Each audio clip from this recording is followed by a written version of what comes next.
because Trump now has a sympathy vote already. Has a sympathy vote. Much as a couple may not, a number of Americans still feel, no, this man. But now having Kamala coming on, I think it may be an advantage. But we wait to Donald Trump's camp. And Kamala Harris wouldn't be the first first VP to become president. President Lyndon Johnson became president as he was vice president, and then when the former stepped down, he came in. The only difference is that the election had already ended, so he just became president. The difference here, Kamala has to prove to the American people that she's worth their vote. A woman of color, many times we try to skip some of these things, but in reality, they are still very, very important. Hillary was defeated, fine, but she had an upper hand. She was a wife to a former president. She was white. She was white, and who was dearly loved. Bill Clinton was one of the presidents of the U.S. that people loved so much. But tussling it with Trump, still Trump took that day. Now, Kamala, I see it as a uphill task, but it's the American people to decide. Yeah. We will just wait and see. We will be watching this space, and we will be bringing you all the updates from the American election. But a lot is also happening here in Uganda. And before I go to Chantal, regarding the Gen Z protest that is being planned for tomorrow, we have this bite. You can watch with us.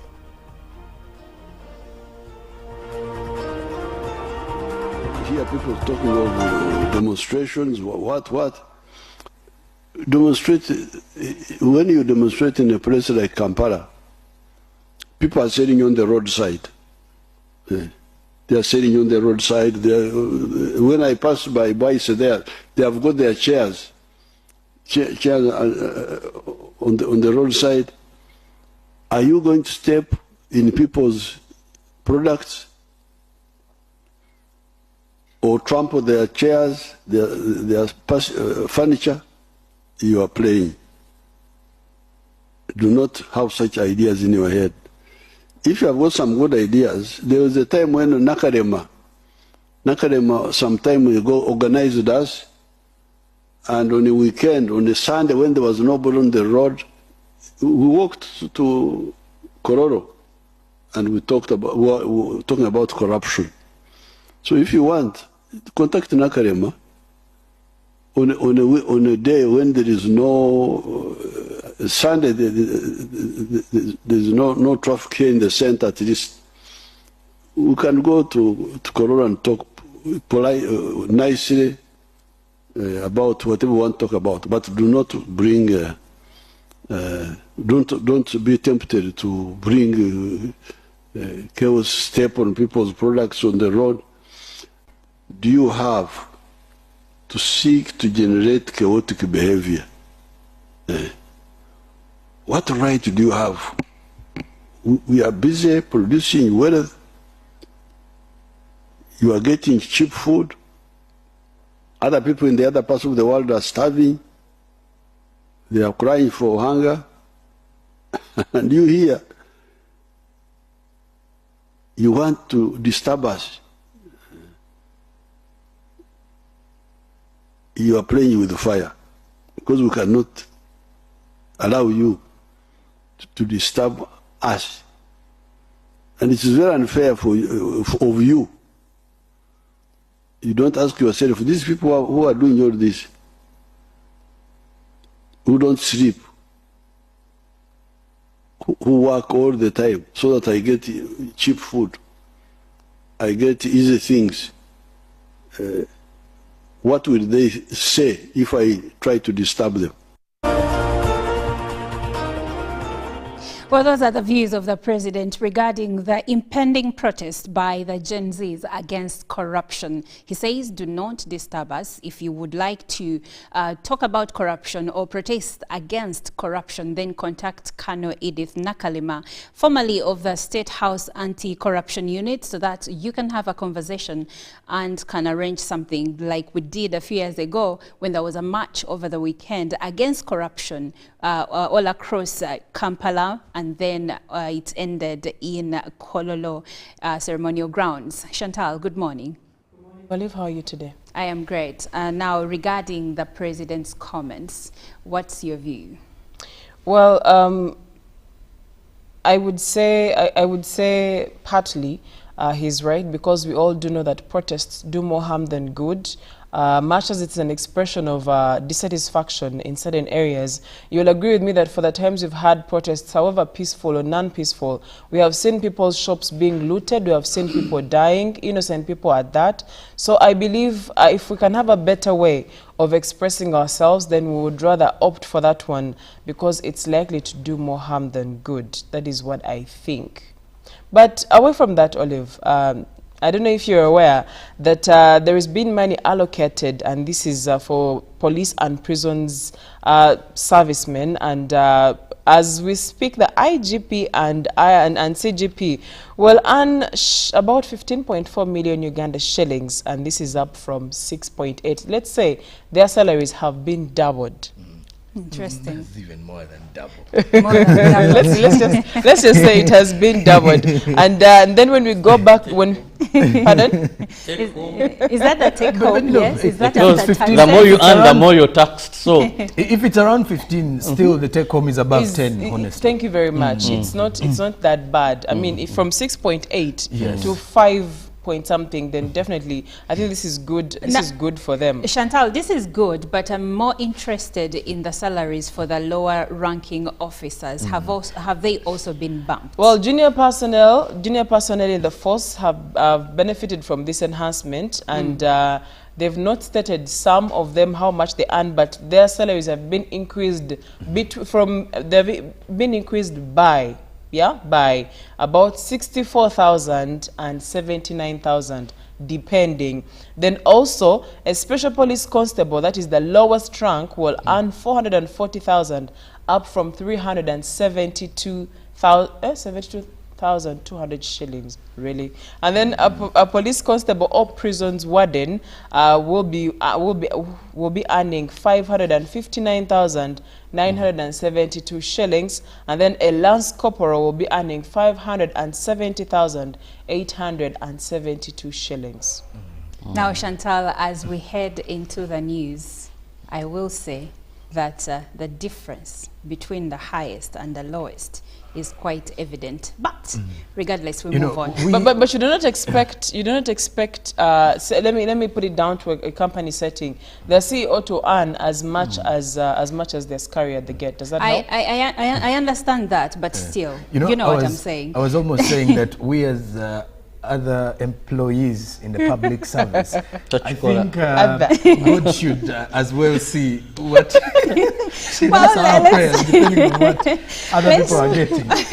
Well, this is a discussion public servants would like to have off air, and maybe over a cup of tea with maybe Ugandan coffee as well. But for now, let's launch into today's news. And the story that starts is the president's speech yesterday, where we see him talk about issues regarding people occupying wetlands, among others. President Yoweri Museveni reiterated that government will not compensate anyone for invading gazetted wetland. In his Sunday evening address, President Museveni also asked Ugandans to stop blaming government for calamities arising from their own action on the environment. 2 months ago, National Environment Management Authority, NEMA, started action to return the degraded wetlands. The restoration exercise commenced with the Lubigi wetland and Nabweru in Nansana, where several illegal developments and structures and homesteads were destroyed.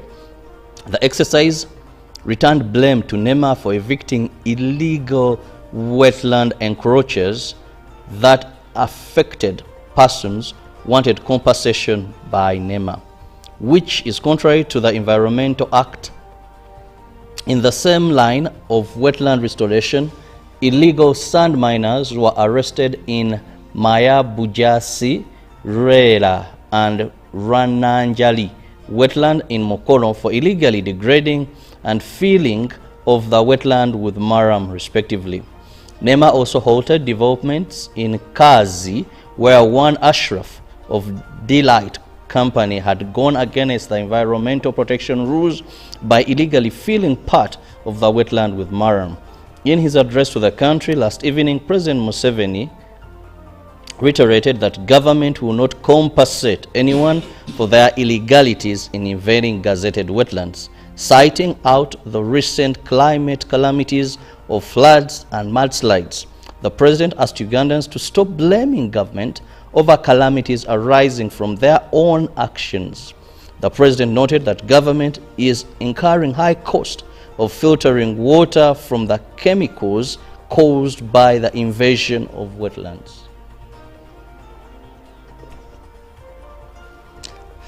Moving on, the Vice President, Jessica Alupo, attended Kidek in 1988 for Senior 1 before she fled the school due to UPA rebel activities that had emerged in the area, later joining Kankole Girls Senior Secondary School in Moroto District. At the function, the Vice President made a donation of computers and 1,000 iron sheets to support the construction of teachers' houses. Alupo noted that the LC1 chairperson are very fundamental in the battle against early marriages and appealed to them to support the government to ensure that the girl child completes education cycle. She appealed to the boy child to be supportive of the girl child to make their livelihood easier, hence reducing domestic violence. She tasked students to always be disciplined, hardworking, God-fearing, and dedicated to their classwork, and urged parents and teachers to actively participate in the NRM's message on wealth creation. The Vice President noted that through the wealth creation funds and campaigns, the NRM government has been emphasizing and mobilizing people to select profitable enterprises in the 4 sectors. She said the government has put in place the necessary conditions to ensure that profitability of the enterprises like good roads, electricity, peace and security, and plus regional integration of Uganda markets to the rest of the world. However, she expressed concern over the economic advantages that the NRM has created and said must be translated into jobs and wealth for the households for meaningful development. The parish development model and the wealth funds are aimed at increasing the number of wealth creators engaged in production in the 4 sectors of commercial agriculture, industries, services, and ICT. Now moving on, for the entire Sunday, major roads around the Parliament of Uganda were under strict watch and surveillance by security operatives who are probably preparing for the intended public march to the August House on Tuesday, 23rd July 2024. However, the State Junior Minister in charge of Youth and Children Affairs, Balam Barugahara, has offered himself to be the bridge for the aggrieved Ugandans, with the government thus offering to meet them on Tuesday from Kololo ceremonial grounds. On Sunday, 21st July 2024, security personnel were sighted camped and monitoring major streets surrounding the Parliament of Uganda for the entire day. This is in anticipation of the alleged public march to Parliament on Tuesday, 23rd July. In the presidential address to the nation, President Yoweri Kaguta Museveni warned the framers of the march referring to them as risk takers. And now, Youth and Children Affairs State Minister Balam Barugahara has offered himself as a messenger for the aggrieved Ugandans. With the demonstrations planned for Tuesday, 23rd July, Balam will shift office to Kololo ceremonial grounds to receive whoever wants to speak to the government. He notes that the sounds ignited by corruption shouldn't be silenced. Now, away from that, President Yoweri Kaguta Museveni has commended Monsignor Expedito Magembe for his unwavering service he has rendered to the people of God for 50 years of his priestly service. In a speech read for him by the Prime Minister Robina Nabanja, Museveni said Magembe has been a torchbearer of the gospel beyond the pulpit. Expedito Magembe was celebrating his priestly golden jubilee, which is 50 years at Bukalango Prayer Center in Wakiso district. Magembe celebrated 50 years of priesthood presided over by the Prime Minister Robina Nabanja. She represented President Museveni. Museveni says Magembe's service is a credible ministry to humanity that deserves celebration in honor of God. Museveni commended the church in shaping the morals of Ugandans and being partners with government. Magembe, through the Prime Minister Nabanja, reminded the President to fulfill his pledge of 11.6 billion shillings to Mount Zion Bukalango Prayer Center to construct a new church, Sisters Convent. The President had earlier provided 1 billion shillings to kickstart the construction by the UPDF Engineering Brigade, but the works had stalled. The Prime Minister delivered 30 million shillings cash from the President to Expedito Magembe for the completion of St. Michael Convent for the Bridges of Lamb Sisters, founded by Magembe over 30 years ago. Now that does it for our local news. Let's take a look at what's happening across the borders. Now, the U.S. President Joe Biden has ended his re-election campaign and endorsed Vice President Kamala Harris to succeed him as the Democratic candidate in an extraordinary decision that appends an already dramatic race for the White House. Mr. Biden, 81, said in a Sunday written statement that it was the greatest honor to serve, but his withdrawal was in the best interest for my party and the country. The announcement caps a tumultuous period in the U.S. politics, which began with his incoherent debate against Donald Trump on 27th June. Mr. Biden says he will remain president until January. Ms. Harris, 59, said she was honored to be endorsed, adding she would earn and win this nomination and unite the country against Trump. We have 107 days until Election Day, she said. Together we will fight and together we will win. While Ms. Harris has been picking up endorsements from many big figures in the party, she's yet to be officially nominated, and that may not happen until the Democratic National Convention in August. Now, related to the same, United States President Joe Biden says in a letter on X that he is stepping aside as candidate for the 2024 election, and according to many congressional Democrats had publicly urged him to drop out of the race after his shaky debate performance last month against Republican challenger Donald Trump, 78. Biden, who had previously dismissed the calls to abandon his re-election campaign, says he plans to serve the remainder of his term in office. And lastly, Kenya's embattled president has announced a plan to form a new broad-based government following weeks of deadly anti-government protests sparked by an unpopular tax bill. However, 6 of the 11 ministers President Ruto proposed on Friday's address were from the cabinet he sacked just last week. When dismissing the cabinet, Mr. Ruto had said the move came after reflection and listening to the Kenyans. On Friday, he said the crisis Kenya was experiencing was lesser than the opportunity before the country.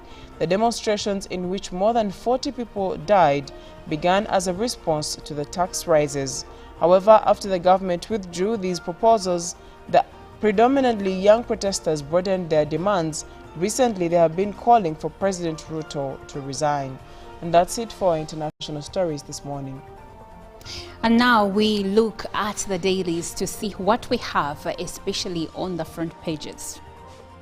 And well, when it comes to what the front pages are reporting about this morning, we are going to be kicking off with the New Vision, because the New Vision is saying the charges Trade Permanent Secretary Sally faces, and then also President Museveni directs on payroll probe as the president orders crackdown on accounting officers. Then meet Karamoja's tallest man. He's pictorial of Karamoja's tallest man, and he's really a tall gentleman. Then New Vision mock exam starts today as the US polls, Joe Biden drops out. Now Ankole Bishop marks 14 years as President's address on wealth creation and jobs. More details in the New Vision. Now the Daily Monitor is highlighting diplomats open casino at embassy. And the House of Gamblers, says the Daily Monitor, the external security organization is investigating circumstances under which top Ministry of Foreign officials imported equipment that was later used for gambling activities inside the consulate in Dubai, United Arab Emirates. Now, war of words over planned protests. Then how firms can safeguard against software glitches as NITAU yields to Caesar in government data portal fight. As also inside MP's report on cooperatives cash. Then why US President Joe Biden dropped out of election race. That is also with the Daily Monitor. And in healthy living, Ngamba Island, where men use polythene bags as condoms. Interesting. Now we head to Kenya, the Daily Nation. Enough is enough, Ruto warns Gen Zs. President's staff talk sets the stage for major clash between police and the protesters. Then abduction, Gaitho, my ordeal in hands of police kidnap squad. Then turmoil in Raila camp as allies eye cabinet jobs, as Kenyans linked to 14 billion shillings Israeli tender scam. Then lastly, from the press reviews, the Citizen newspaper, why number of CNG stations remains low, as Ruto offers Raila party 5 cabinet posts amid row. Then Chavda vows to appeal over criminal charge, as housemates from hell, the inside story. Then national tour, top US official to visit Tanzania this very week. And that is it from our press review this Monday. Joram, now we will take a short break and we'll leave you with Good God by Jennifer Lewin. We'll be right back with our news brill to have a conversation. Stay tuned. Live from UBC Studios in Kampala, this is Good Morning Uganda.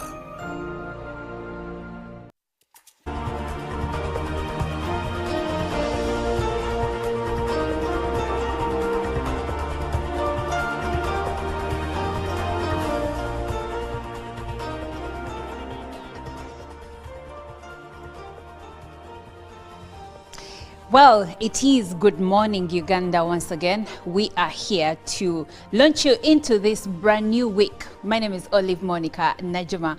Welcome back from the weekend, and in a special way, welcome to Good Morning Uganda, the show that starts your day with updates in the news arena. And speaking about updates in the news arena, President Joe Biden has stepped down. He is no longer aspiring to become the president of the United States for a second time. He said he will now focus on being the commander-in-chief and serving and completing his term in 2024, I beg your pardon. And he did say that he will support whoever will take up from him. Now, President Joe Biden's moving out of the race has not happened in oblivion. It all started with the presidential debate, where more and more Democrats started calling for him to step down and leave the Democratic ticket. And some senators have even gone out and publicly denounced him. Now, after he announced that he will be stepping down, he didn't immediately endorse Kamala Harris, vice president, as his new replacement, but later on he said he will give support. Now, in case she becomes the presidential aspirant, which is very likely, she will be the first woman of color to stand and contest on the American presidential ticket for the Democrats for the very first time. So many things are happening for Kamala Harris. She was the first female VP, and now she might become the first presidential aspirant, a woman of color. She might become the first. And if she wins, she will be the first president of the United States. And in the same breath, President Joe Biden becomes the first president known to seek re-election since 1968 by President Lyndon Johnson. So there is a first for everything. And for the first time in so many years, we are seeing an American election without Clinton, without a Bush, without an Obama, and a Biden on the presidential aspirant ticket. Interesting things happening in the United States, and we will be following this story to give you more updates regarding the same. Now, I'm not alone. I am with Chirabo Robert Nyonyintono and Chantal Olive Akandinda, plus Jerome Paul Sonko, launching his new hairstyle. Was brought to you by I'll call you every day, yeah, yo, baby, don't know. You can now get all the Chibuzi out with MTN voice bundles. Call all networks. Kubei Dondoro. Buy a 25-minute voice bundle for only 1,000. Or buy any daily voice bundle of your choice. Dial *100 *21# and select daily, or use the My MTN app. When we talk together, we are unstoppable.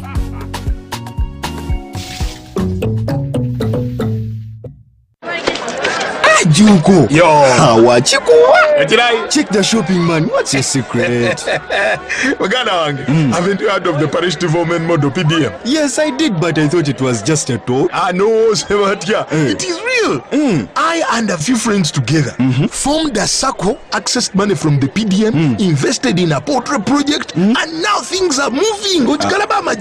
Juko. I thought I was one of your friends. You are. But you left me behind. I didn't leave you in poverty. What you do, just visit your LC2 chairperson and your parish chief and start the process of economic transformation.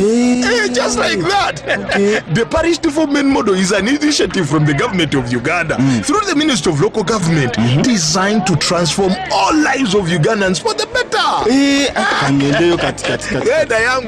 PDM, my parish, my development, my life. Live from UPC Studios in Kampala, this is Good Morning Uganda.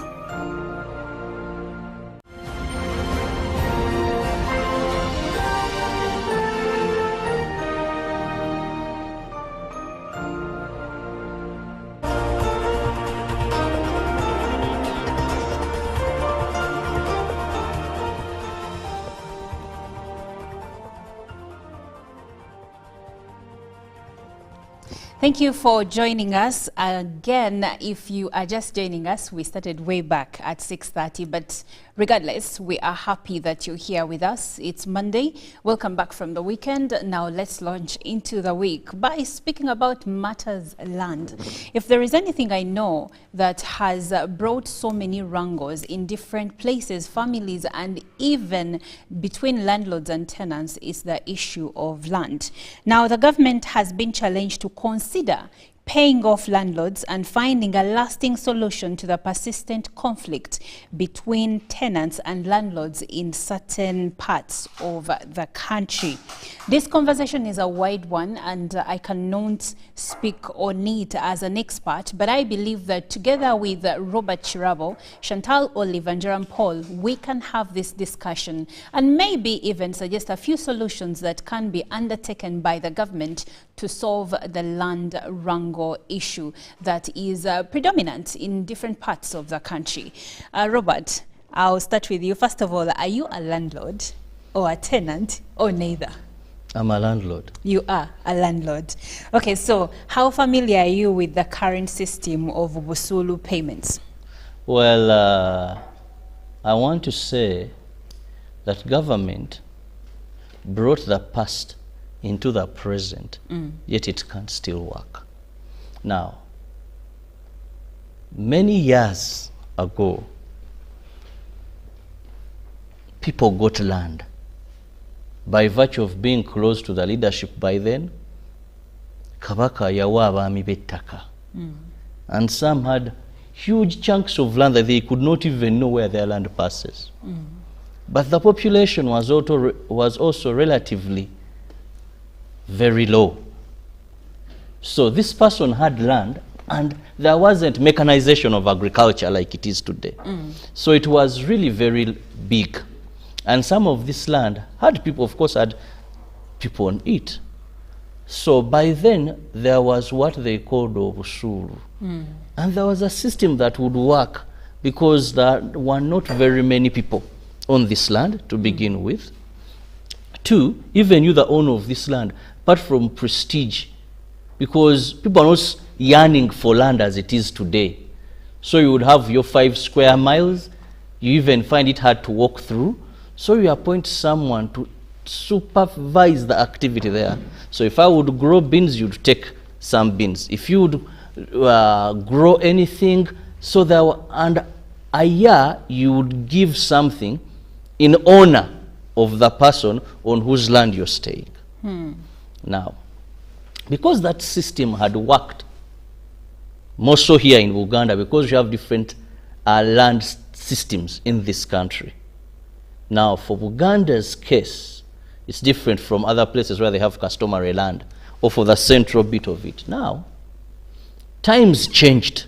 And when we were making changes in our law, we thought that the past would help us solve the same problems in the present, where Uganda has not expanded, but population growth is increasing. Yes.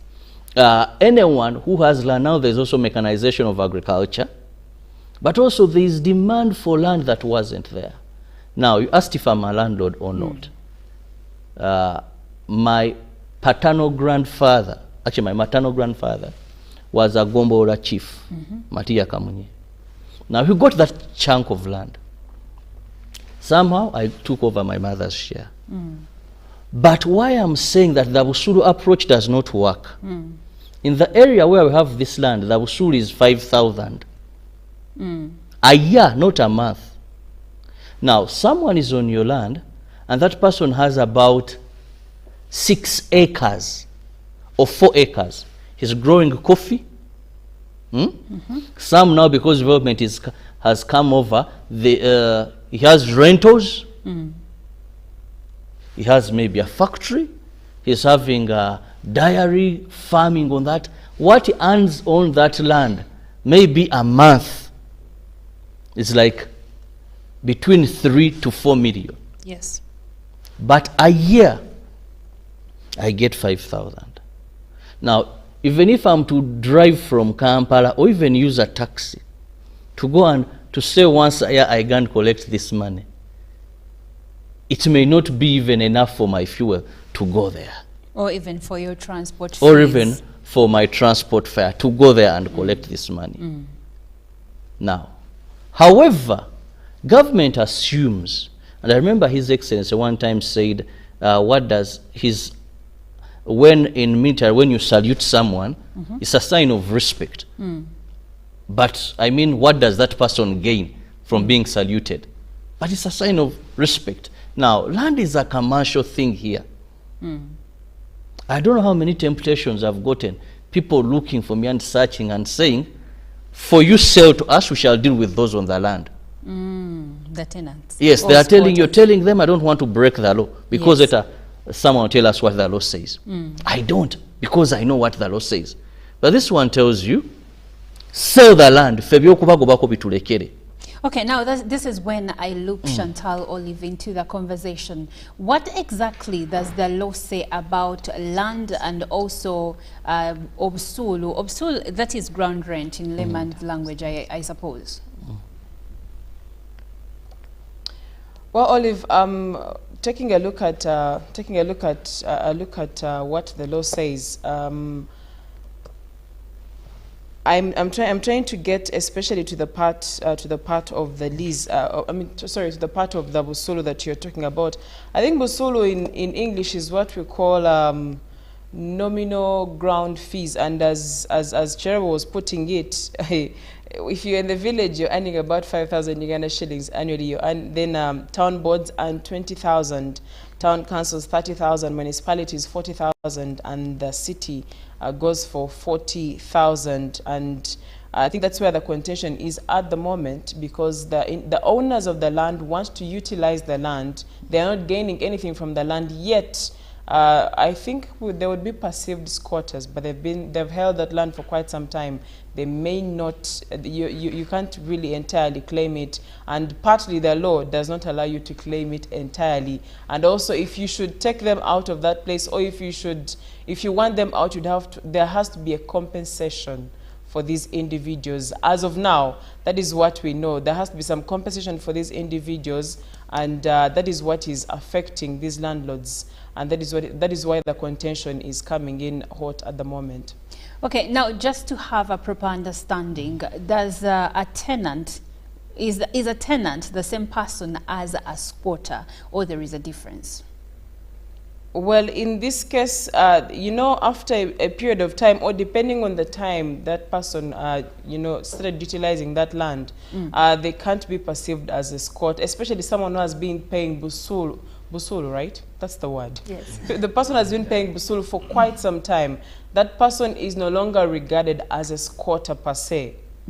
And to you as the landowner, this person is a squatter. But according to the law, they are not a squatter. And actually, just to make it easy, we refer to them as vibanja owners. Vibanja owners. Because the law is, in one way or the other, complicates issues. Because it's very clear that a landlord can only evict a chibanja owner if they have failed to pay busuru. But you cannot wake up and you must have evidence that this person has been on my land for this particular time, but he has failed to pay busuru. And now to the chibanja owner, before you sell your chibanja, your first priority must go to the landlord. Now, that is where there is a bit of someone doesn't want to pay busuru, or now the question here the minister was talking about, a question that some, or an allegation that some landlords hide so that they don't receive the busuru. Why do they hide? And then there was a provision put in place that if they do not, if you can't access the landlord, then you go to the district or to the municipality and pay the money there. And the landlords are saying, listen, these people are developing my land more than I could. They're gaining from my land more than I could. And that is where the challenge is, that someone who is a squatter on your land has probably a lot they're doing with it. They could even be sub-renting somewhere, and you as an individual, you cannot use it. It's as good as useless to you for as long as they are on that land. Now, Chantal, from your explanation, I hear the word squatter. It's what I'm coming to as a conclusion. And yet, Robert here just said they are vibanja owners. If you're a chibanja owner, it means you bought the land using an agreement, right? There's two ways you can be a chibanja owner. Okay. One, you could have bought the land. And if you bought it, actually belongs to you. You have a ndagano. No, when you buy, owning land in Uganda, being a landlord, you must have a land title. But if you're a chibanja in your owner, name. you So have that an land agreement. is yours. Now, a chibanja owner, you don't have a land title. But you have an You agreement. have an agreement, yes. Are you still a squatter when you have an agreement? No, you're not. There, you're not a squatter. Okay. Also, you can inherit.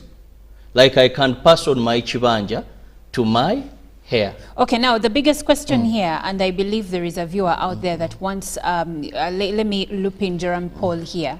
The biggest question here is, so who is wrongfully on this land? If I am a chibanja owner, it means I purchased or I inherited this land from someone who probably purchased it by the use of an agreement. But now I hear my land, squatter, or my land, busulu. It's a bit confusing. Please clarify. And well, it's a bit confusing because of this. There's so many terms around some of the agreements.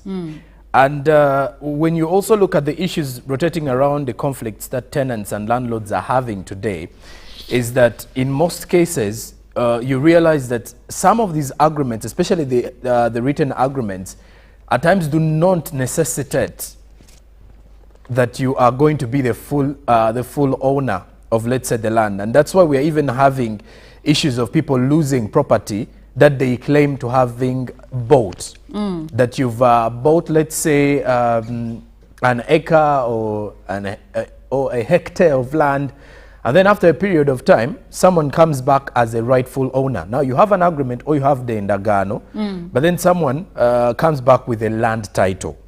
So it is something that many of the lawmakers are trying to address, and many of the people within, let's say, you know, many of those in the real estate business are trying to address, because you also get to realize that there's this element of, you know, lack of a comprehensive kind of act that leads, that has actually led to many of those who sell this land to think they have full authority over whether you've written an agreement and given him the money, but if you do not have the land title, at times you realize that with the current situation, it becomes really, really difficult for you to come out as the rightful owner of the space. All right. Now, according to the government of Uganda, nominal ground fees, that is obsuru, cities are supposed, those in the cities are supposed to pay 50,000 shillings, municipalities 40,000 shillings,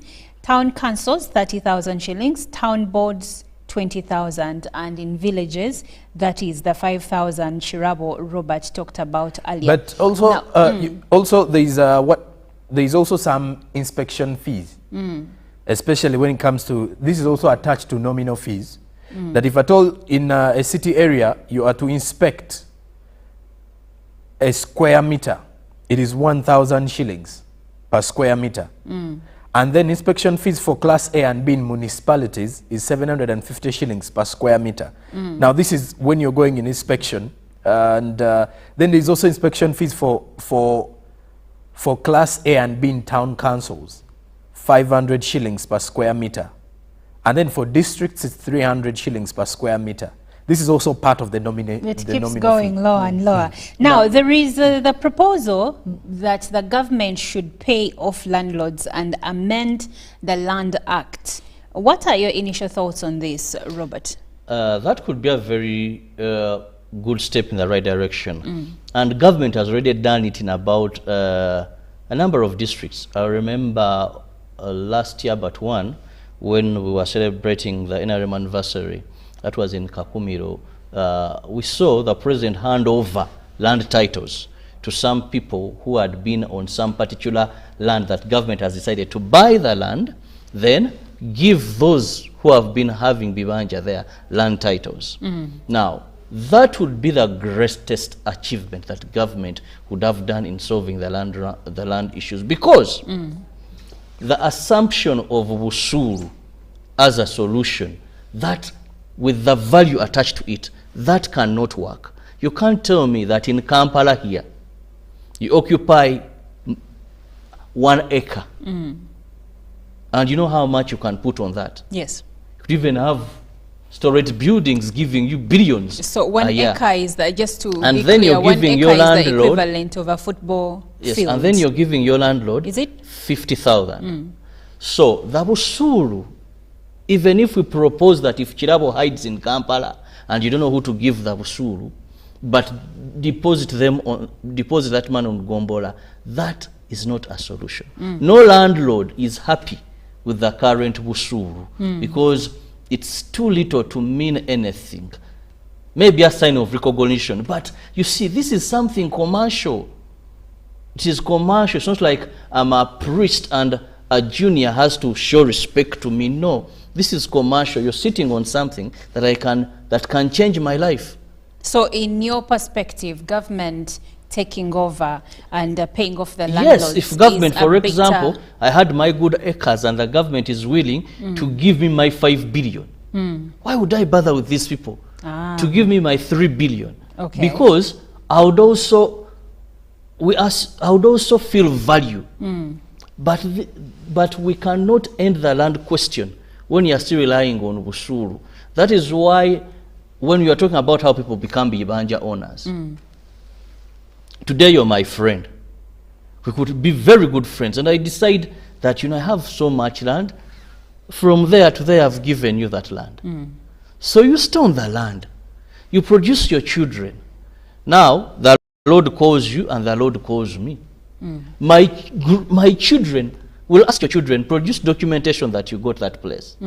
But because some are verbal, by then some were verbal. Even today, some so are still. my children will then feel their right, their wealth. Also, they may, if they're not, even we've seen those who are well off, they're in the United Kingdom, and they are told your father has a square mile, but they don't see anything tangible. So they'll find a song or a land dealer, and they'll buy you, they'll sell you off. Robert, on the issue of the Busulu, you know, there is also an argument that many of the landlords are only unhappy with the Busulu or feel the Busulu money is less simply because at times they see the various developments that a tenant does on the land. And you see, in most cases, most of the tenants are even scared. Whenever they make developments on the land, there is always some forceful eviction, especially when the landlord realizes that he can also use this land for developmental purposes. But just to let the viewer know also that in the law, there is a well stipulation in regards to terms and conditions on tenancy, that the landlord must keep the premises in good repair and fit for human habitation. Sadly, in Uganda, in most cases, it is always the tenant who makes sure that the property is in good, let's say the land is being used, and the landlord never minds about it. Now, until they realize that, okay, my land can produce this and this, then let me take this one out. And in most cases, it's unlawful.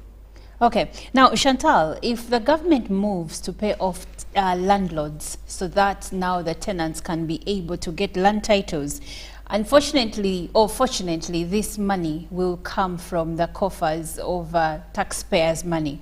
So should the taxpayer bear the brunt of paying off government's responsibilities in terms of land? No, in this case, it shouldn't be government paying off. It should be it should be the individuals that are interested. I was reading something here, and this is one of the recommendations, or this is the recommendation that was put forward, that these people who are on this land, the ones who are paying Busulu, should actually pay for the piece of land to the landlords. There was that option. Some landlords, some of them are actually open to the conversation of them being paid off so that these individuals can take these spaces and own them. The challenge is, if you're to go deep down and see which individuals are insisting on not paying or paying Busulu because it's less, these are individuals whose mindsets need to be, need to be checked a bit. These are individuals with a high sense of entitlement, if I may put it like that. These are highly traditional individuals that have not looked at even the reforms that we have seen. People who have not even understood that we are away from the way the land, it was an issue with the colonial era, if you're to trace back. It was an issue with the colonial era and how land was divided and how these arrangements were made that led us to this part where we are seeing people on a piece of land that is owned by someone, but they are paying they're paying the Busulu. So in this case, let the individuals be the ones that pay for themselves to get that land. The challenge here is that the landlords don't seem to be protected, because the options given are you either accept the Busulu being paid or you compensate this person to leave your land. And Jerome, based on that point that Chantal has put down, do you feel that probably in the current system, tenants have more protection than the landlords themselves? No, it depends on how you look at it, by the way, because in most of the landlords are saying the tenants have more of of the benefits, but when it comes to protection of let's say the tenant's interest, for example, something I mentioned like eviction. Most of the landlords tend to evict these tenants, even when there is an agreement. Illegally, even when there is an agreement, because when you look at the form of agreement, the tenancy agreement can be in writing, by word of mouth, or implied from conduct. Now, this is where maybe it is a bit unfair to the landlords. Because if the tenants agreement is in word of mouth at times, you have to feel bad for the landlord, but at the end of it all, you will also feel bad for the tenant in the long run in case the landlord has pretty much changed over the years. But besides that, I wouldn't want to look at it from an angle of it is quite unfair to the landlords. I think it is 50-50, but the landlords just want to have more power because it is their own property. Now, is it 50-50 in your perspective? The law is not 50-50 as a few seconds, Robert. Because Chantal mentioned a very important point here. Now, first, the law protects a person who is a legal chibanja owner. And to be very honest, you can't evict a legal chibanja owner. The challenges we see here is because this one don't know their rights. But the law is very clear. If a person is a legal chibanja owner, there are only two things you have. Hold the busuru, which is meaningless at a certain point. It doesn't make economic sense. Morally, it could be right, but it doesn't make economic sense. Two, that is if he has failed. Two, the law talks about sharing, where at least fairness now comes in. But it doesn't give detailed procedures of what we share. If you have 5 acres, I can agree with you that let me take 2 acres of land, then I give you a land title. You become a landlord of the remaining piece. But if you refuse to share, you don't have the money to buy, to pay me so that you become a landlord. You can comfortably be on my land as long as you want, even pass on to generations and do whatever. So it gives the landlord only one avenue. Yet the tenant, you can decide and say, me, I want to remain a chibanja owner. I'll be giving you 5,000 until you go to meet our Lord Jesus. So it's, in a way, it's not fair. The solution is government pay the landlords. Let the people get their land titles. Then the landlords will have some sense. What does it benefit me to sit here and say, I have about 200 hectares in Kasoga Kakuto? Where you get 5,000. Where I get 5,000 and I'm a pauper. Yet an investor comes to me and says, Robert, I'm going to give you 3 billion. My life will change tremendously. And then he will struggle sending off the tenants. Well, the issues of land are pertinent in this country. It is one issue that you cannot really close your eyes to and decide to be blind about, because it is an issue that comes in handy for families, for people who want to develop and to grow. So the government is being called upon to consider paying off landlords so that they resolve the landlord and tenant conflicts across the country or in different parts of the country. And it has worked in some parts. Government has compensated. It has worked in some parts, and in other parts it hasn't yet. Will there be a solution in the offing? Will there be a solution going forward? We'll wait and see, and we'll bring you those updates. For now, we take a short break, and when we come back, we will have Good Morning Uganda Tourism Express.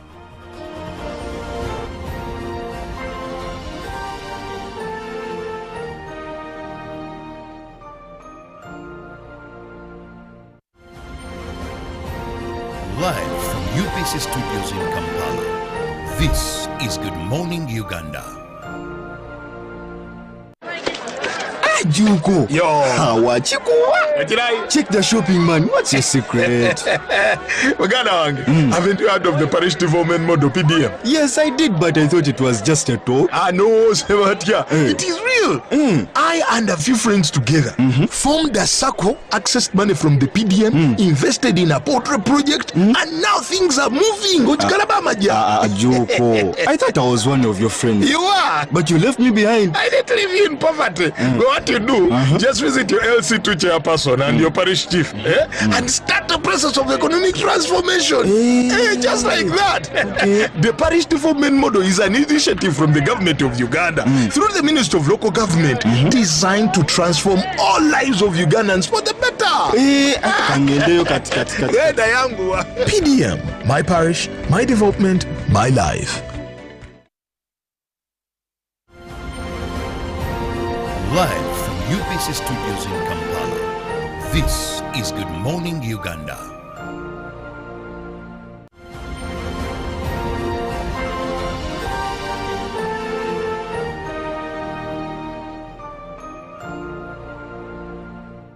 Uganda is really called the Pearl of Africa for a reason.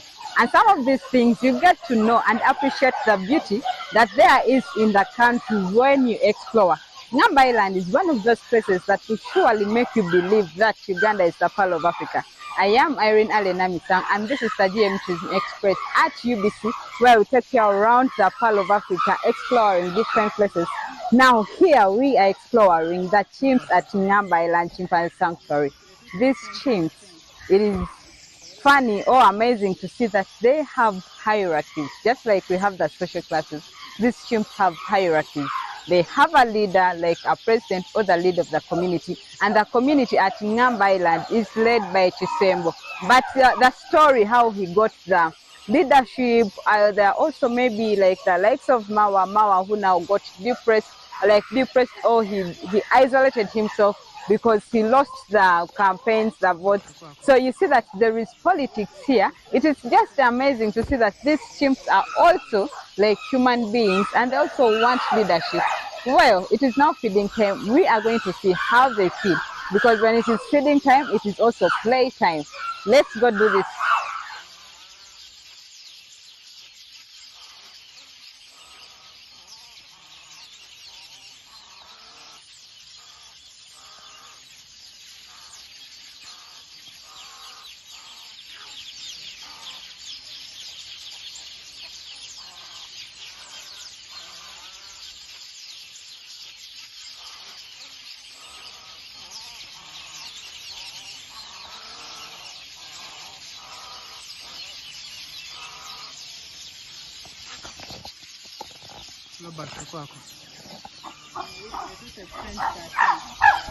That is nice. Yeah.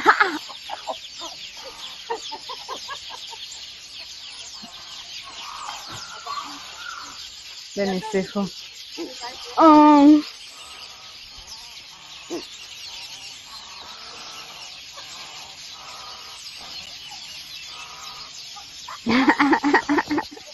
Now I think that one, who? Amos, the other one is in a higher class.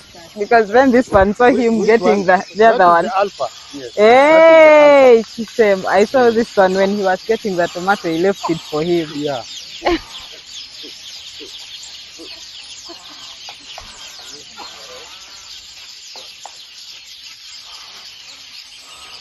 Why? Take it. Natasha, you know, Chisembo, bad manners.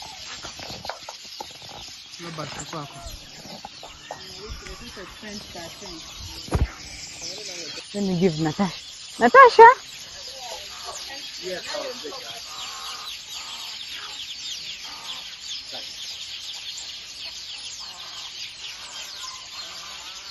Now they are all busy. Everyone has something. Maybe him. Yeah, my name is Amos Okelo. I work as a caregiver. I love chimpanzees. I've started working with chimpanzees in 2004, and it becomes part of my daily activities. We observe these chimpanzees, we understand something about their behaviors, we write stories about them. And here I want to talk about Chisembo, who is right there. Chisembo is the alpha male, you know. The alpha is the chief executive of the group. And to be the alpha, you must really play a lot of chimpanzee politics. So to come to the highest position in the chimpanzee leadership, you must make sure that you have so many supporters, okay? So Chisembo is born of 1999, and as we speak now, Chisembo is no longer a juvenile, but the alpha. And how did he get into position? Whenever there is a gap, whenever there is a weakness, we had a previous alpha male called Omutama. So by 2018, Omutama was the alpha male. Between 2018 to 2019, there was a little bit of a gap. So the group wanted to change the leadership. So Chisembo presented himself as a candidate. and he started mobilizing with the majority of the females. He started mobilizing support from the juveniles. So he got a majority of support, and that support was enough to make him launch an attack to Omutama, who was the alpha. And there was a fight for 1 week, there was a fight for 2 weeks, when the team of Kisembo would attack the team of Omutama, who was the alpha. And then, at the end of the day, towards the end of 2019, Omutama and his allies had completely been thrashed by Kisembo and his new group. So between 2019 and 2020, Omutama had to make a decision, okay? Either to become a rebel or to go back and submit, okay? So having lost the alpha position through the fight, Omutama submitted to the new leadership, and by 2020, Kisembo had completely established himself as the alpha male. He is the alpha up to now. When you come here to know that one is an alpha, you're going to see how much food he has collected. You're going to see some of the privileges they have in terms of copulating with the females, or in terms of how they solve the group problems. So there are rules in the chimpanzee group, and then the alpha male is the judge. So whatever he does is assumed to be right. But there are lots of challenges. Just as he is now the alpha male, there are other upcoming males who also want to take over from Kisembo. So how does he establish himself into leadership? So you see that Kisembo, the leader of this community, should make sure that he sustains his powers, or else another upcoming juvenile will be able to take up his powers.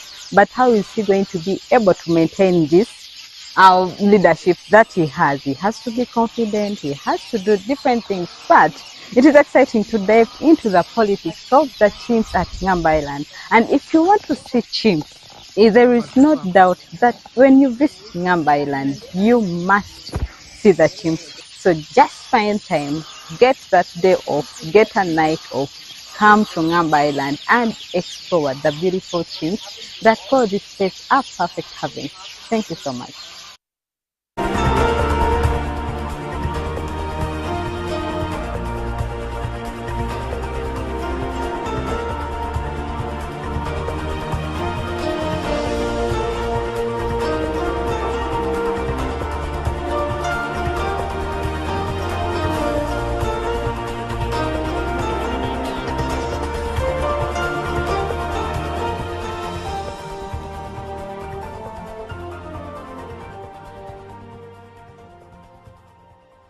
Well, good morning. Olive Monica Najima has just reminded me of a Bible verse here. Man eateth where he worketh.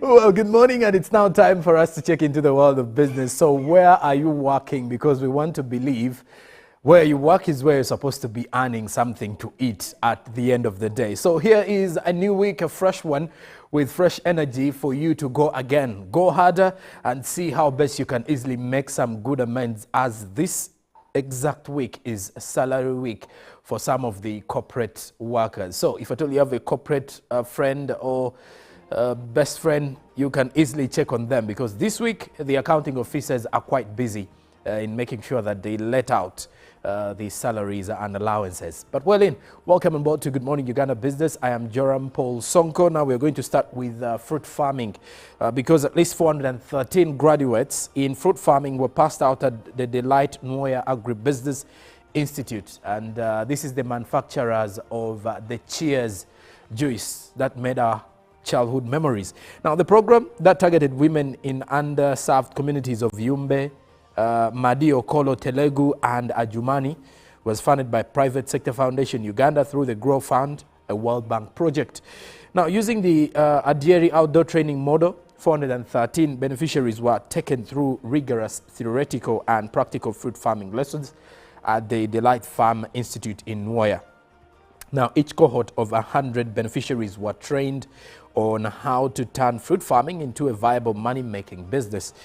Beneficiaries were trained on nursery bed seed practice, orchard establishment, marketing, as well as value addition. So now they have skills on intercropping fruits with food crops to and through varying seasons. Now, the guests visited the 1,900-acre farm on which the Lightnoy Agribusiness Institute is located. Now, Irene Birungi Mujisha, who is the Chief Executive Officer of the CEO Presidential Forum, was the guest of honor at one of the cohorts graduation and sees immense potential for market linkages using simple technology. Now, this seems a socio-economic empowerment for refugees, given the land ownership limitations for women in these communities, as the women train with their husbands who are officially requested for land user rights. Now, empowering communities through agriculture is part of the greater purpose, calling for more partnership to realize impact and also to ensure that all these communities can scale up and use innovation to add value to the already virgin agricultural sector.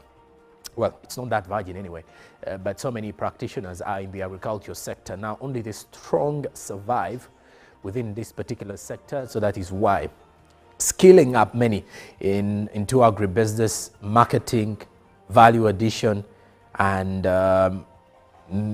more details to do with networking is one of the things that is being looked at as the best way to empower underserved communities or communities of those who are still doing subsistence agriculture.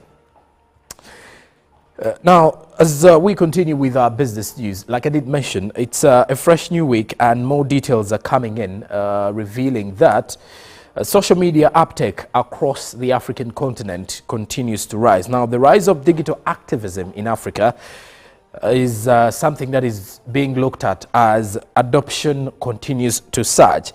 Now, from just making calls to taking pictures and light browsing, the engaging in e-commerce transactions to recently engaging in African digital activism has seen the rise of digital uptake and the rise of smartphone usage on the African continent.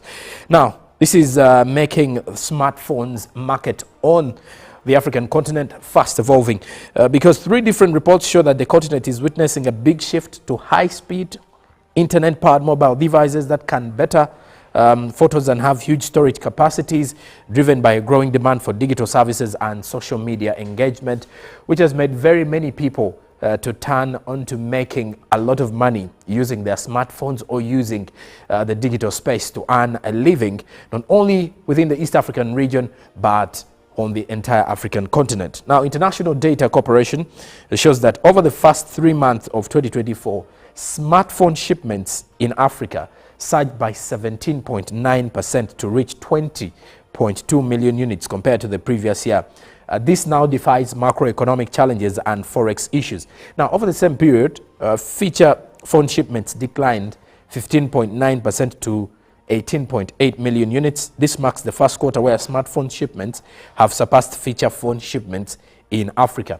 Now, highlighting a clear transition towards smartphones across the region, said IDC in a statement. Now, which this simply means that this very year, Africans have bought or have imported more smartphones than the ordinary Kapesa phones that we have been used to as a business phone, or what many of the business people in Uganda normally use for their mobile money transactions.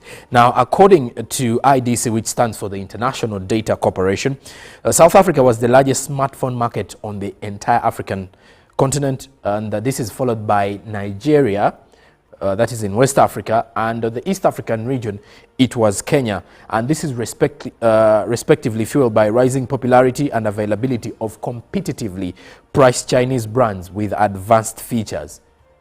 And Kenya's communication regulator showed its January to March reported that 628,818 feature phones stopped being used as smartphones grew by 886,884 in the same period. Now, as of March 2024, active feature phones stood at 31.2 million.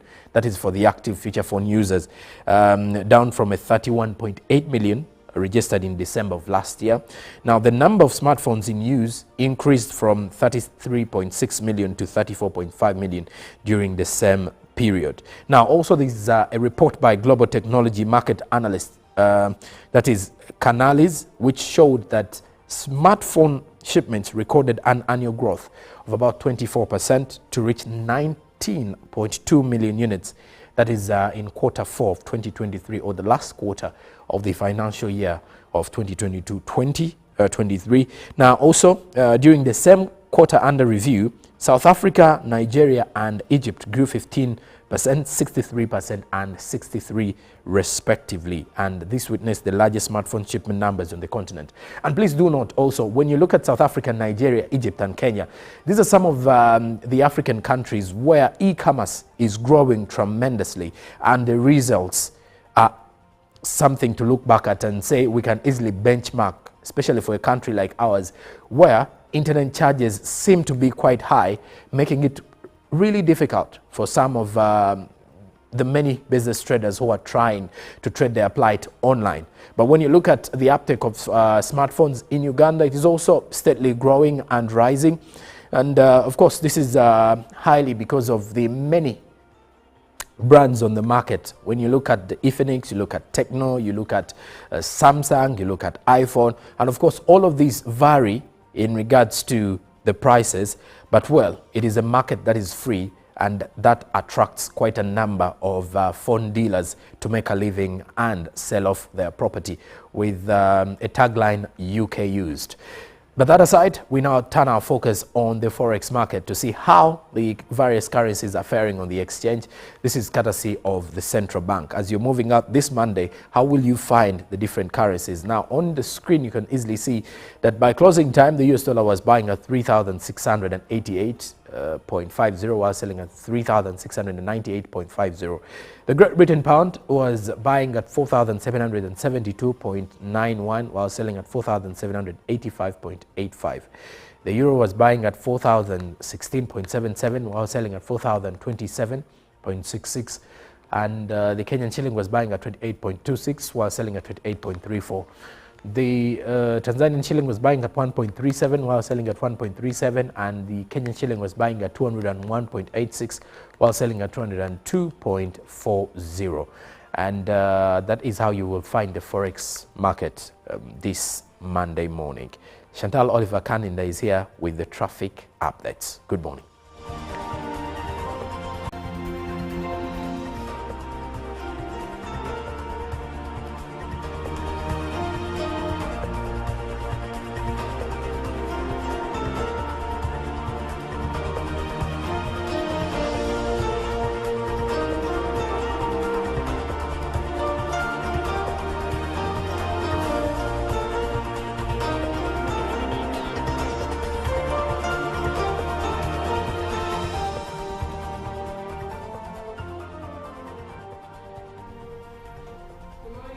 For joining us, it's time for our traffic updates. And if you're trying to use the Kampala-Jinja highway to get to town, you are almost in luck, or at some point you will be out of luck.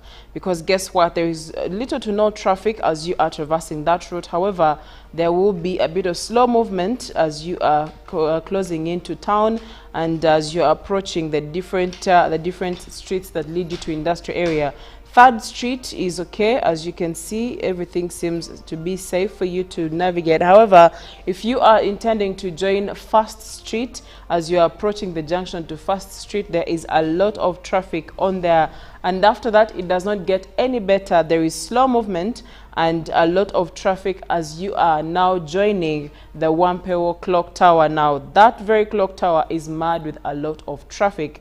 So if you are planning on using that route, maybe if you have another option that you can use, if there is an alternative route, if you know one, you are better off using that one. Now, if you are going to, if you're going to exit the Wampewo clock tower onto Wampewo Avenue, you are actually safe to move. So I would say you can use that route. Now, if you are using that route as well, Lower Kololo Terrace is safe to use. Golf Course Road is also okay to use. And if you are using that route and you are trying to join the junction that is along the John Babiha Road, or what they call Acacia Avenue, you are okay to move if you're using Lower Kololo Terrace. Now, usually some of these access routes are mad with traffic in the morning. So let's see. Now, the next turn, which is also Upper Kololo Terrace, has no traffic whatsoever, and that is also if you want to use it to join or exit the Acacia Avenue, you are okay. You can use that route in case you want to use it to join Wampewo side or even to join Kololo side. You are okay to use that. But York Terrace has a bit of slow movement in there, and I would say if you're in a hurry, you may not use it, but if you're not, slow movement is okay. You are safe to use. Now onto Ginger Road. If you are exiting and also joining the Wampewo Clock Tower off the Ginger Road, you are going to be facing a lot of traffic, as you can see.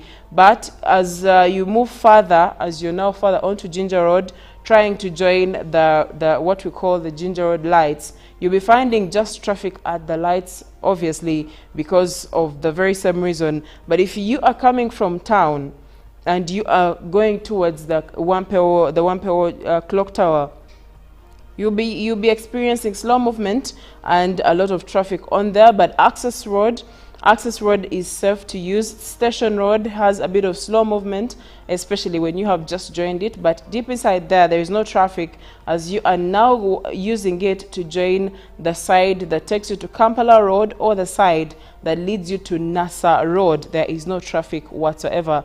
Now, if you are now going to what you call the Mukwano roundabout, you will be finding a lot of traffic on that roundabout.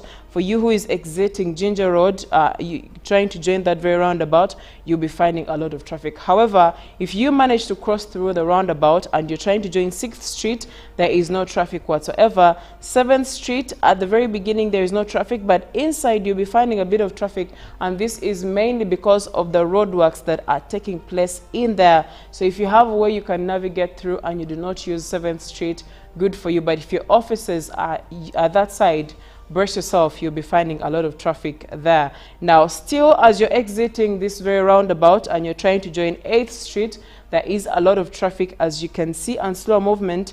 Also, if you're going to continue further onto Mukwano Road, you are actually okay if you are exiting the Mukwano roundabout. But if you are coming from Mukwano Road in Zambia side, trying to join this very roundabout, you'll be finding a lot of traffic. Press House Road is mad with slow movement at the start, but later on there is free movement and you have nothing to worry about on there. Mukwano Road has no traffic whatsoever, as you can see. All the way as you go and join Zambia Road, there will be no traffic, and you'll be finding just slow movement and a little bit of traffic as you continue further onto Zambia Road, trying to join what we call the Kampala flyover. And as you join the Kampala flyover, you realize that there is traffic on there. If you are coming from town, trying to join Entebbe Road and trying to join the Kampala flyover, you'll be meeting a lot of traffic. However, if you are coming to town, relatively, you are safe to move. There is slow movement, but Barton Street has a lot of traffic.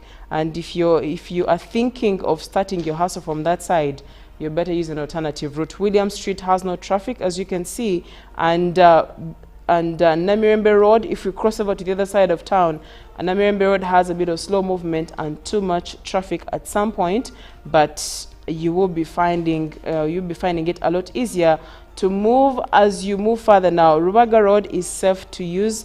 There is no traffic that side, and well, if you're moving right now, you're still safe. I cannot guarantee what will happen in the next few minutes. Now, that's it for traffic updates this morning. Coming up is Good Morning Uganda agenda.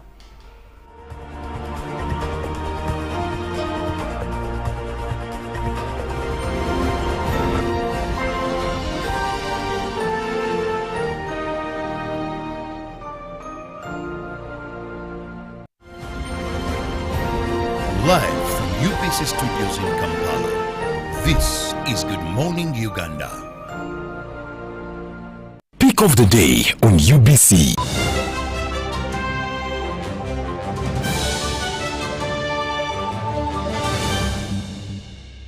Was brought to you by. I'll call you every day, yeah, yo, baby, don't go. You can now Now get all the chibuzi out with MTN voice bundles. Call all networks. Kubei Dondoro. Buy a 25-minute voice bundle for only 1,000. Or buy any daily voice bundle of your choice. Dial *100 *21 hash and select daily or use the My MTN app. When we talk together, we are unstoppable.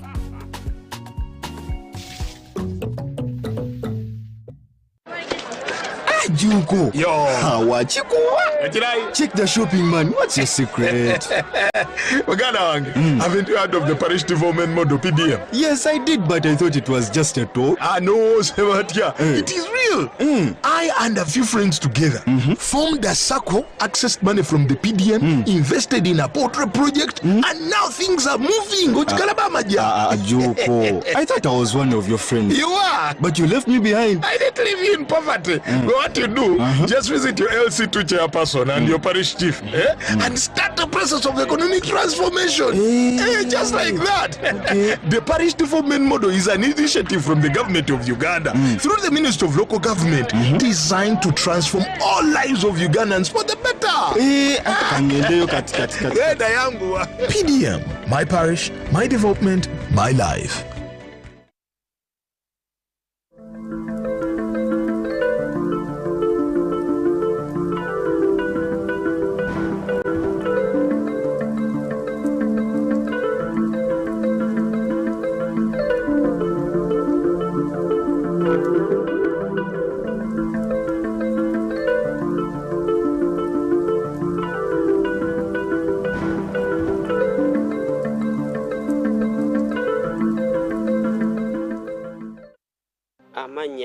Lutalo Steven na ndi mtuze kweno zone yazi natete central bizone ate nga ndi chairman wa kyalo kino nze nga omukulembeze safunamu oba kali twafunamu olwa abantu bafenti bafunamu naye nze nga omuntu kenyini nyini safuna kuba nali sobola kusooka kufuna nga ate abantu bange tebannafuna kitegeeza abantu baffe balina okusooka okufuna kati nafe omukisa bwe gunabaguze mu maaso naffe tulyoke tufune naye abantu bangi tebannafuna ate nze mbasobola kufuna ekituufu tuyinza oba tufunyemu abantu nga 31 naye ekituufu kale tugezezzaako okulaba nga tubatetenkanyiza okulaba nga bazifuna era twagala obbeebaza naye abatannafuna be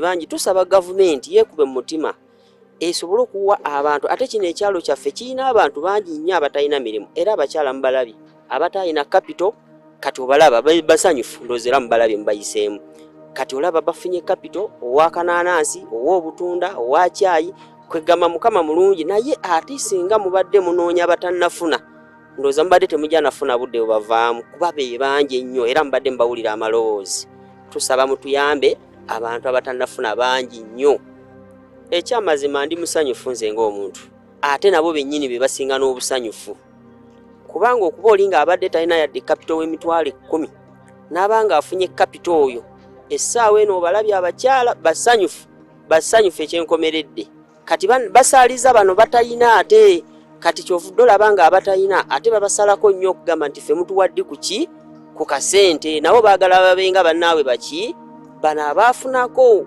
gwe mulango gwe gutwagala okukubira gavumenti eve yerowooze ku bantu bayo abaawansi ddala ate kino kye bakola okujja ku baawansi abasookerwako kyo kirungi nnyo nga ssente omuntu yennyini yazeefunira yennyini nga teziriiko amukonjoboddeko yadde 10 kitegeezo ekyo kyali kyanjawulo singa bulijjo bagenda bakikola bwe batyo kyandibadde kirungi nnyo adamu twagala okubeebaza mwebale kubakyalirako n'okubazzaamu amaanyi naye mmaliriza nga mbakubira omulanga abatannaba kufuna bangi nnyo mubalowoozeeko mwebale nnyo mwebalire ddala amanya gange bampitaziwa Joseph Simbwa nkolanga kitentebe wa NRM mu luka guno gwenateeti owe NRM nkunga abantu baffe ab'omu luka guno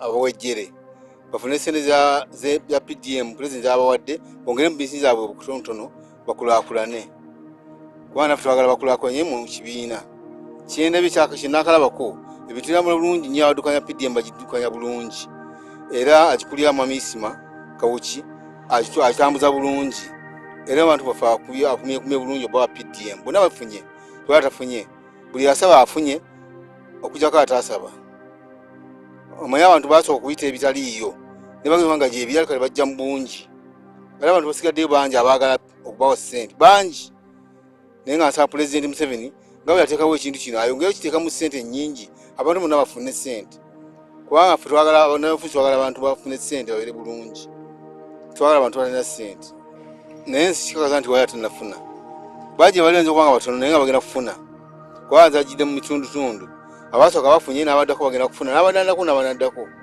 singa pulezidenti ayongeramu ssente zibanga nnyingi naye omuntu ssente zafuna zasaba zafuna tiwalinga batwalako wadde 10 abantu basooka nebigaya katusanzemu obuzi okusoomozebwa okwo nti ffe tebaatugamba naye nga twabagamba ne bakikwaki ne banyooma naye nga bagamba nti ffe tebaatugamba balondamu bantu baabwe naye bantu bonna baweebwa siga nti benaalemu oba baaki bonna baweebwa kuba bonna bannayuganda ate pulezidenti ayagala abantu bonna bannayuganda simayo nkubira pulezidenti Museveni pulezidenti wange omulungi abantu bakyamwagala nnyo era ayongere tukulembera atongere atugubeyo emyaka emirala tukulaakulane ngaomanyi ayagala nnyo abantu be kyo nkimanyi naye abo atongere ssente wansi ssente tutuuke wansi eno bano abalyake balina waggulu abazi bagiko aziteeke wansi mu byalo kumiruka abantu bazifune.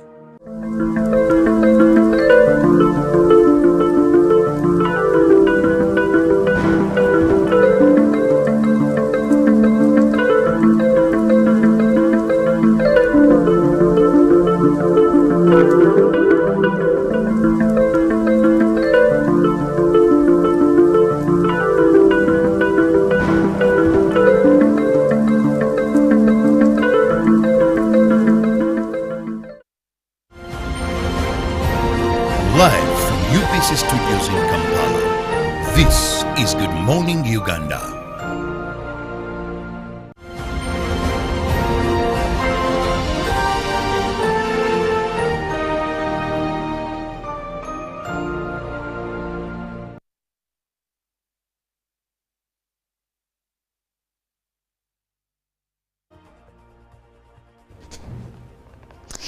You are still watching Good Morning Uganda with me, Olive Monica Najuma. Now, this is the time when we delve into our agenda segment where we normally have guests from different walks of life to speak on different issues that are grieving, or sometimes the issues that we are grappling with as a country. Now, as we gear towards the 2026 general elections in Uganda, where different individuals will try to convince us that they are indeed viable to contest in different leadership positions like members of parliament, presidential seat, and even lower LC chairpersons, and to mention but a few.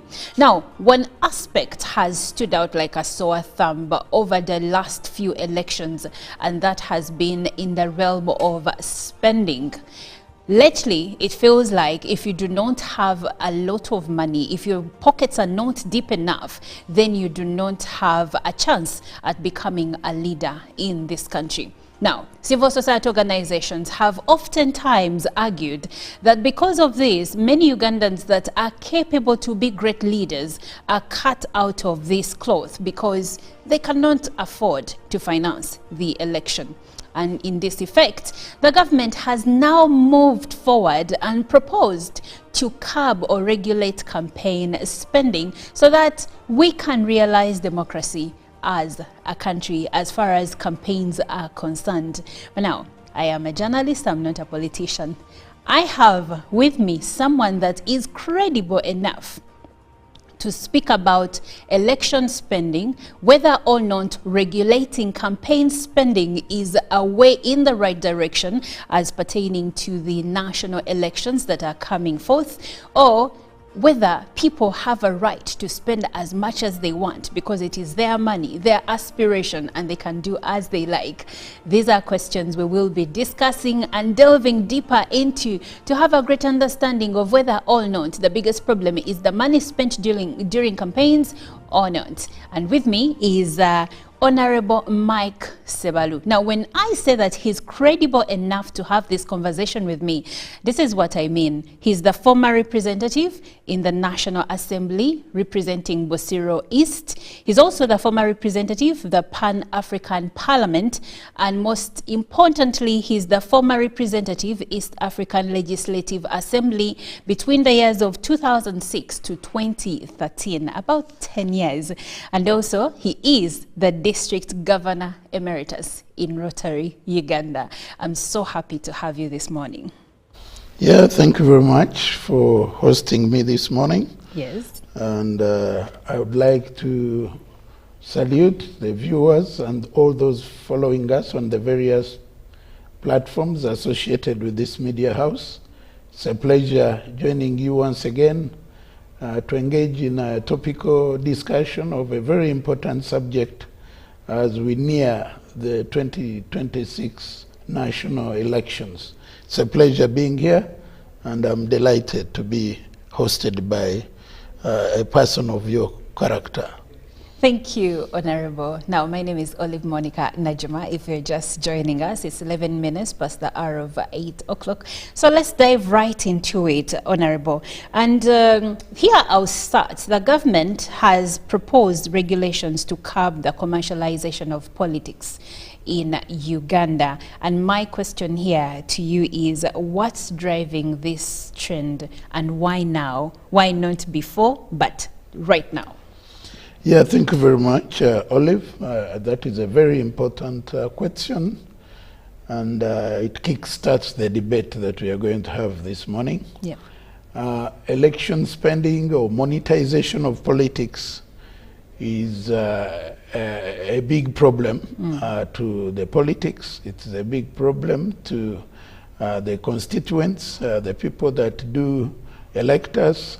It also affects the quality of leadership that we do get as a result.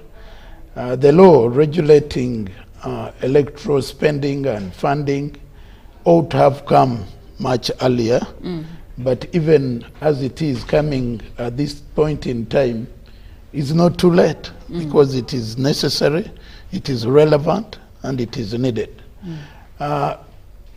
Politics is the management of society. And the management of society is supposed to be presided over by extremely very credible people, very informed people, yes, very educated people, very experienced people, people with a great deal of expertise. I see you sieving out so many people. No, not so. But that is the best case scenario. Yes. But it also entails people of great character and integrity. So you may not have been very highly educated, but have good character and integrity. And definitely integrity would entail that you engage the people on the basis of what you know, what you are able to do, how you are going to do it, when you are going to do it, and even why you are going to do it. That's right. So that you then put your candidature on the basis of what you are going to do for the people and the value of the leadership that you are bringing on the table. So money should be just to facilitate you do that in terms of fuel, in terms of meeting the people, in terms of meetings and maybe hiring venues. But when it gets to a level of literally buying out people to vote for you, then you are losing on those principles that I've just talked about. You are losing on integrity, you are losing on good character, you are losing on credible leadership credentials. Because people should be convinced about your philosophy, your leadership qualities, and what you are going to do for them. So this has created a situation where the voters now no longer listen to ideas that the leaders are putting across. They basically wait for money. In the early consultation meetings that most leaders do hold, because when you pick an idea of taking up leadership, you ought to engage initially and create contact with the opinion leaders and influential persons within the geographical area that you are interested in terms of a constituency. Yes. But more often than not these days, other than the people asking you for what you've prepared to do for them, the first question is to do with the budget. How much are you ready to spend? That is question number one. And if you present amounts that don't appear to be very attractive, the next thing is like you are going to be a hard sell. No, that you are going to be a difficult candidate to sell to the people because you don't have money. So they want you to talk of a big budget where now they say the one we have has money and all of you are going to benefit out of this money. So basically that is the logic. Usually interesting perspective. Now one would say that the need for a big budget is because campaigns are expensive. Yeah, campaigns are expensive, true. But what are you spending on? What is it that is making them expensive? Because there are expenses that are expected and that would be honored and no one would have trouble with them. I've talked of like fuel for you to traverse the constituency, a public address for you to be able to project and be able to speak to the people, venues maybe. There are those basics which are known, which are standard. But when it goes to a point where everyone that comes for the rally is supposed to live with 2,000 shillings. With a bar of soap. A bar of soap. So, you know, it then gets trivialized. And those expenses surely should not be justified because they border to influencing and buying the people's conscience, which shouldn't be the case.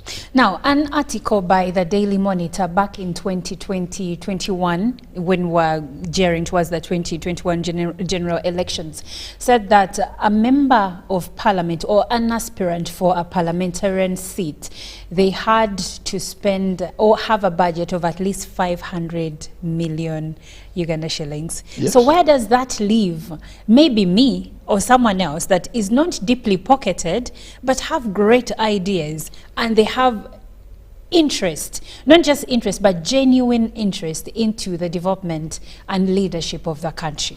Yeah, that is exactly what I've been raising. I've been indicating that with the level of monetization of politics and electoral processes, we are going to lose very credible leaders who may not find it worthy of that level of spending, later on not even having that kind of money. Because, Olive, I want to tell you that if I do have 500 million on my bank balance, or $1 billion, because people have gone to the level of spending 3 billion. We've had of such astronomical figures.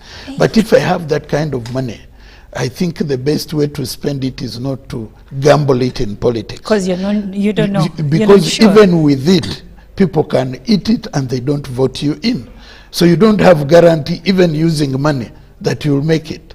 That is where it has gotten to. So if one has that kind of money, they would rather put it in productive processes. You can set up a factory of value addition and you are guaranteed on returns on investment and you are able to do good. But when you invest such money in politics, how are you going to recoup it back? Because more often you'll find someone has picked a loan, someone has disposed of a property, people sell houses, people sell farms. Now when someone invests that kind of money, even if they have been lucky enough and they've made it, how do you recoup it? If you picked loans, how do you repay the loans? That's where we get our leaders getting involved in activities that border to corruption and unconventional conduct. Because at the end of the day, you've spent through the roof and the money has to be repaid or has to be recouped. Because I don't see anyone who can be that magnanimous that you put 500 million there just for wastage. Even when you get the vote, you need to get it back.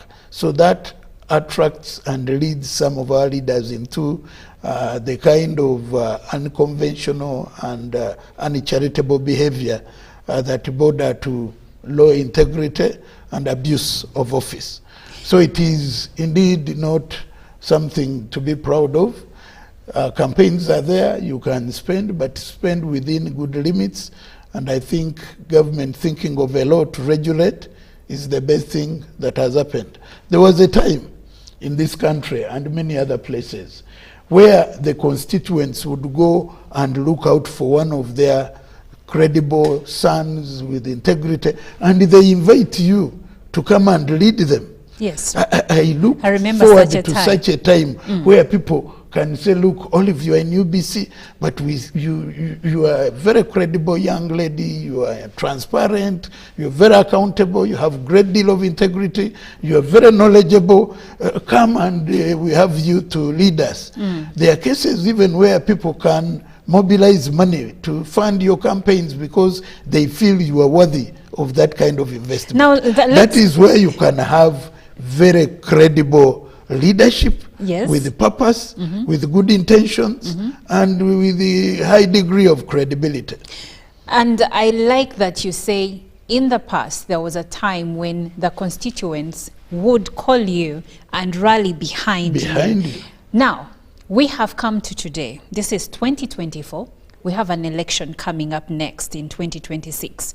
What do you think has changed between the time, let me throw it back to maybe a time, let's say 1996, 2001, when politics to a degree still made sense, when even a young person aspired not for the money, but to serve country, where the motto of this country made sense for God and my country. So at what point did we lose it? Or let me rephrase, what have been the contributing factors to our politics becoming enormously commercialized? That the constituents are no longer inviting me or any other person they would think is dependable and reliable, and now they are following money. Yeah, I want to share with you, like in Rotary, like I told you, I'm a Rotarian. We pay to belong to Rotary. Yes. And we serve. So in essence, we pay to serve. Now that is a very unique concept. And where it you is pay said where to you serve invest, people, you will care because yes, you put your money there. Yeah, you put money, you on top of paying to be a member, you even go ahead and engage in managing and implementing life-changing and impactful projects. So you pay to serve people. Yes. Now that is a good premium. Now where we got the problem in politics is I was in the Constituent Assembly representing the youth of the Central Region, and I think something that was put in the Constitution in trying to make the legislature independent, there is a provision that allows Parliament to determine their own emoluments. I think that is where we got it wrong, because we allowed an institution to determine its own remuneration. Human beings, being human, are also selfish. So you can't get an institution to give itself the lowest pay when it has the opportunity to give the highest available and the highest possible. So ever since then, every parliament has been increasing its emoluments, to the extent now Parliament is looked at as one of the most lucrative, highest paying kind of job. So now it sees it to be a service, to a career, and to an opportunity for high earning. So now it has gotten to a level of the highest bidder. So you go in the constituency, put in the biggest amount, get elected, come to Parliament, and use the opportunity of determining your emoluments, and you get it to the highest level possible. So that has made it very attractive, that has made it highly yearned for, that has made it one of the best sources of earning big and earning good. You're earning money and power. And power. To the extent that now, almost every graduation you go to, the graduate is like, you people see me, I've graduated, I have the papers, so come 2026, I'm available. Because it's now employment, it is no longer service. It's no longer There are service. places where parliament is made up of people who are in the stage of self-actualization. Someone has served in public service, has served in corporate world, and the semi-retirement is like, let me go and serve my people. Where the driving and the motive is not necessarily money, but it is service and self-actualization. Now, in such places, you'll find that the leaders really value the offices they hold, and they live up to the expectations of the constituents. But where it has become one of the most lucrative jobs, and everyone is craving for the same, the stakes get higher every other elections. Like now you've heard the parliament and the kind of benefits they've been enjoying. Yes. So people out there, like, next time I may be the one to I be should there. also go. And the constituents have even coined certain statements that promote that level. That you go, so and so has eaten, let's also take another person to eat. This is the language that we now have. Yes, one member of parliament, I think he was representing Lubaga, and I remember him going to parliament for the first term, and then when we went into the last election cycle, he came back and said, this time, the first time, Yes, yes. Now I've come back, vote me back so that now I can serve. That is a statement that was made by the late Katolu Wama, who was the member of parliament for Lubaga. So now, you even said at one point that the first time I went to eat. Yes. This time around, I'm going to eat with you. To eat with now, you. That is all reduced to eating. Exactly. It's not but service, now, Honorable, it's not anything. Now, Honorable Sebalu, one would say there has also been the debate that maybe it's better for people that already have something to come into politics. They might better serve than the people that have nothing. I'll give you an example. The last election cycle brought to the fore many young people that were joining politics for the very first time.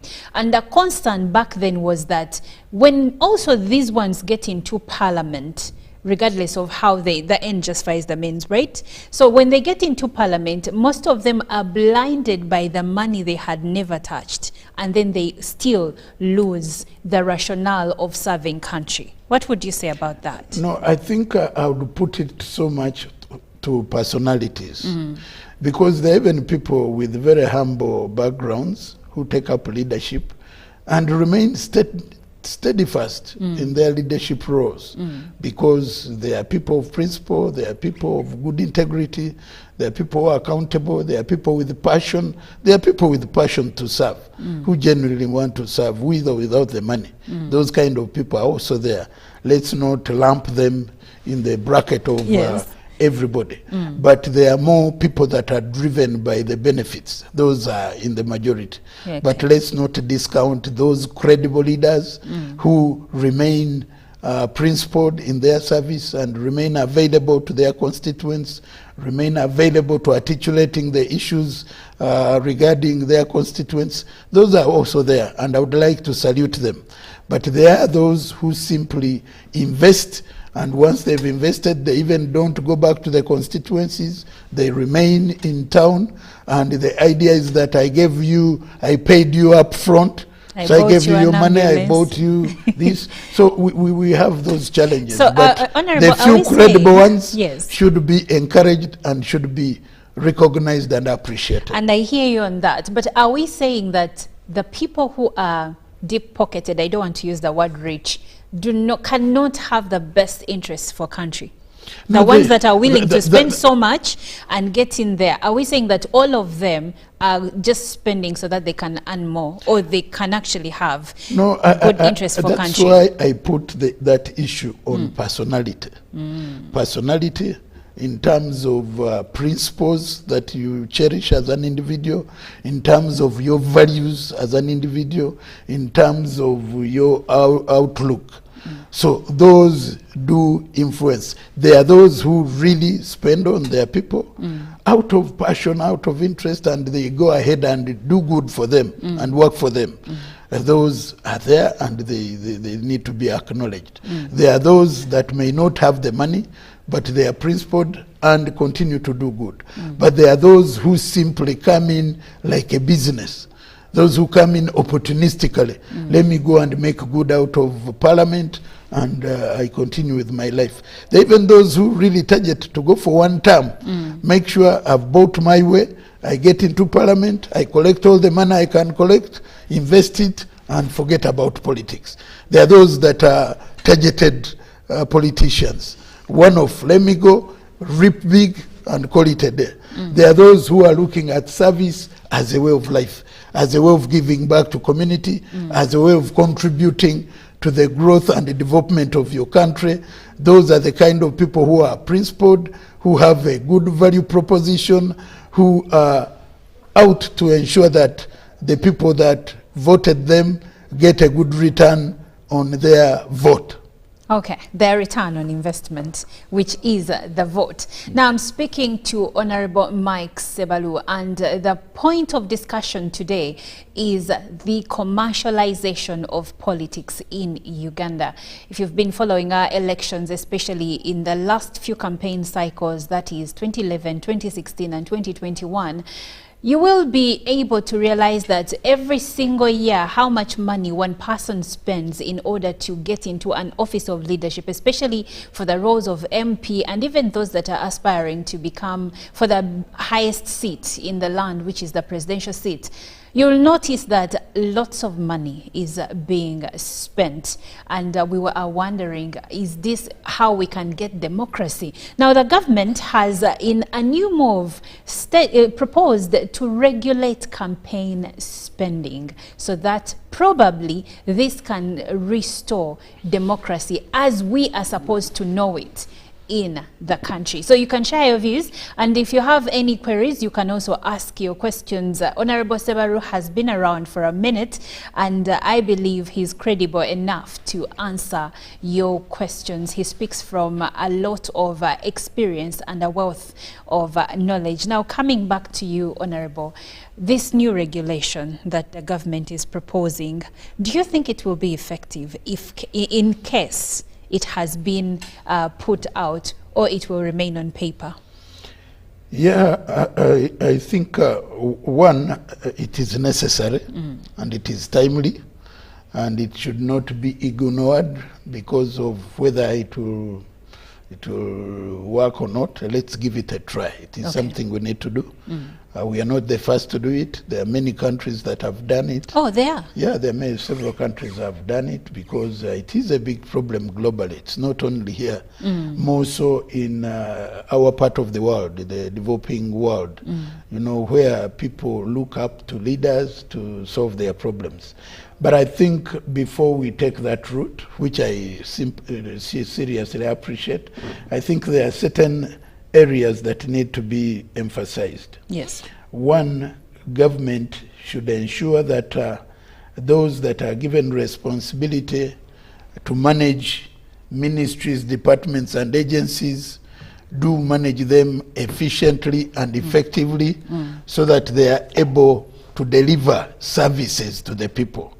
Some of these disparate kind of situations are created because of lack of effective service delivery, where now people are not looking at government for services, they take it to individuals. And someone is going to come and say, if you vote for me, I'm going to fix the road, I'm going to sink a borehole, I'm going to construct a dispensary. So government needs to put more emphasis on service delivery, because people need to feel the presence of government in terms of the services they need, to the extent that individuals cannot purport to represent government in terms of service delivery. Because even the MPs that are elected, even the LC5s, they never use their money to fix the needs of the communities in terms of service delivery. And yet the communities are usually under government money. Yes. So let's fix service delivery.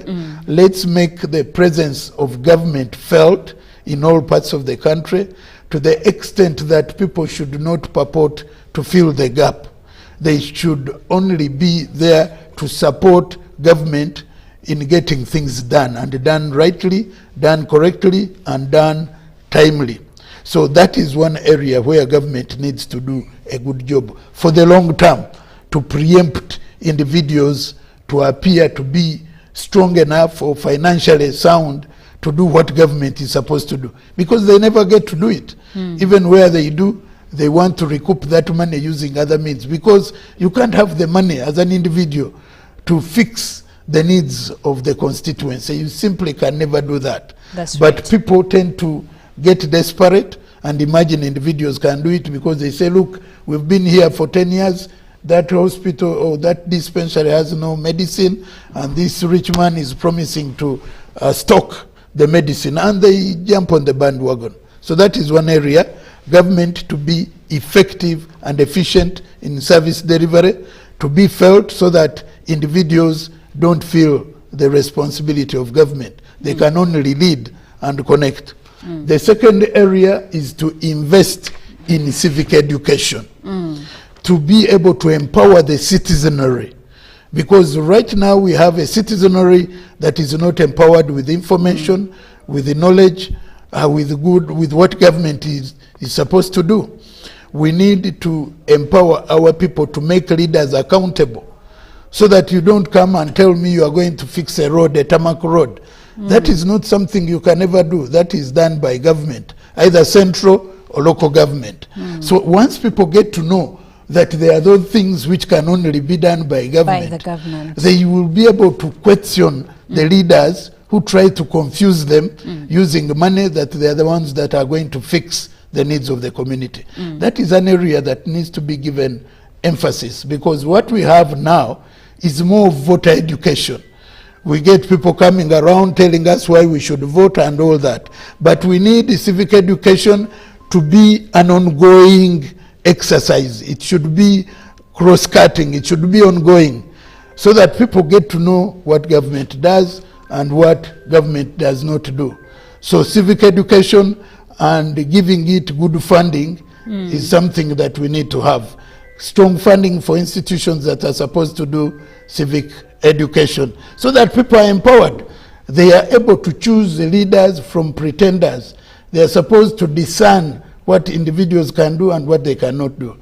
So with those two, then the law can also come and act at another level, because then the law can regulate, the law can put in place the do's and don'ts, and the law can disqualify someone from being elected if you violated it and you've spent to levels that are not supposed to, or in areas that are not supposed to.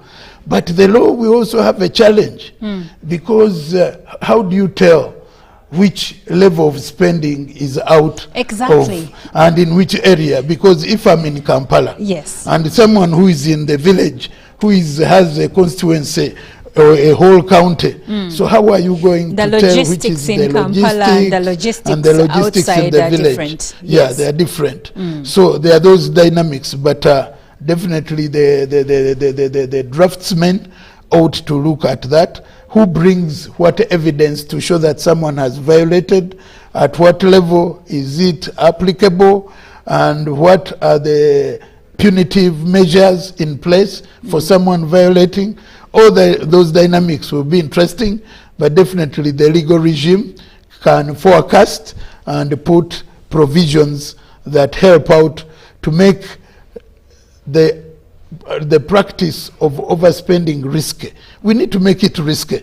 People need to know that if you violate the law, you stand a chance of being disqualified. So it becomes a bit of a risky business. Even where people do it, they will do it with caution, they will do it in secrecy, they will not make it a public. But Honorable, like you've said, it's going to be even risky in drawing out this law because, first of all, like you asked, and I will ask again, how exactly do you determine that this is too much money, that you can't spend this much? First of all, the cost of living is higher, and every election cycle, different things call for different spending. So it's going to be a bit complicated to come to a sum that this is how much you must spend. Because even that, let me take you back to the fees, the registration fees. Are they called nomination fees? Yeah, nomination fees. Yes. Even those, there is a section which says 10 million is too much for a presidential aspirant. Actually, it is exclusive. It eliminates certain individuals from the word go. And yet, still the government was trying to say, okay, this amount is enough. But then there is someone who is saying that's still too high. So how low or how high can we go? And you know, there are those dynamics because when you say 10 million, it has two effects. It appears high, but also it helps in eliminating the pretenders. Because if you want to be a presidential aspirant and you can't afford 10 million. If you're a presidential candidate, you can't afford 10, you can get a situation where you get 100 presidential candidates. Now, that has a cost implication in managing such a big number of candidates. Even the ballot, you may have ballots where one ballot is in 3 segments to have all of them appear. And it is a handover. It's like a booklet. Now that becomes a cost. So you must give a certain amount that would be able not to eliminate everybody, but eliminate those that may want to make fun of the exercise and complicate matters of managing the electoral process. So that one is there. But even when you put it like 10 million, there are those who say, no, it should be 1 million or 2 million. And by putting it at 10, you are eliminating many of us. And they may have a good case, but for purposes of managing an electoral process in a manner that is dignified, you find that you may need to put an amount that has the effect of locking out some people in order to manage the numbers. That is one. But also, technology has come up because there are also issues of affordability. What you can't afford should not necessarily be a problem to one who can afford it, because there is the problem of giving money to the people. That is where I have a problem, because giving money to the people and literally buying their conscience is criminal. But someone may spend money on electoral campaign systems that give him an advantage. Like someone may want to put a life-size billboard. That life-size billboard costs like 10 million per day. It hangs in space within Kampala. And if someone can afford it, he has not bribed people, but he wants to put that billboard at a clock tower for a whole month. That is maybe 200 million. Others are going to airtime on TV some are and buying radio, airtime on TV to gain advantage, paying influencers, because they are in Kampala, where TV is a good medium of campaign and communication. Others would want to solicit the services of influencers to use social media and gain advantage. So I think the law needs to take account of such. What is it that it is trying to cure?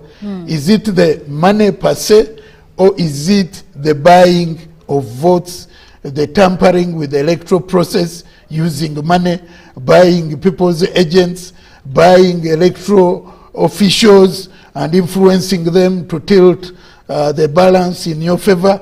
I think those are details that need to come out very clearly.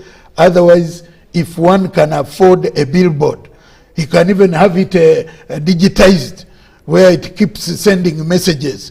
I mean, you'll have a lot of difficulty reprimanding such a person if he's using his money, he's not stolen the money, and is using technology to leverage on his competitiveness.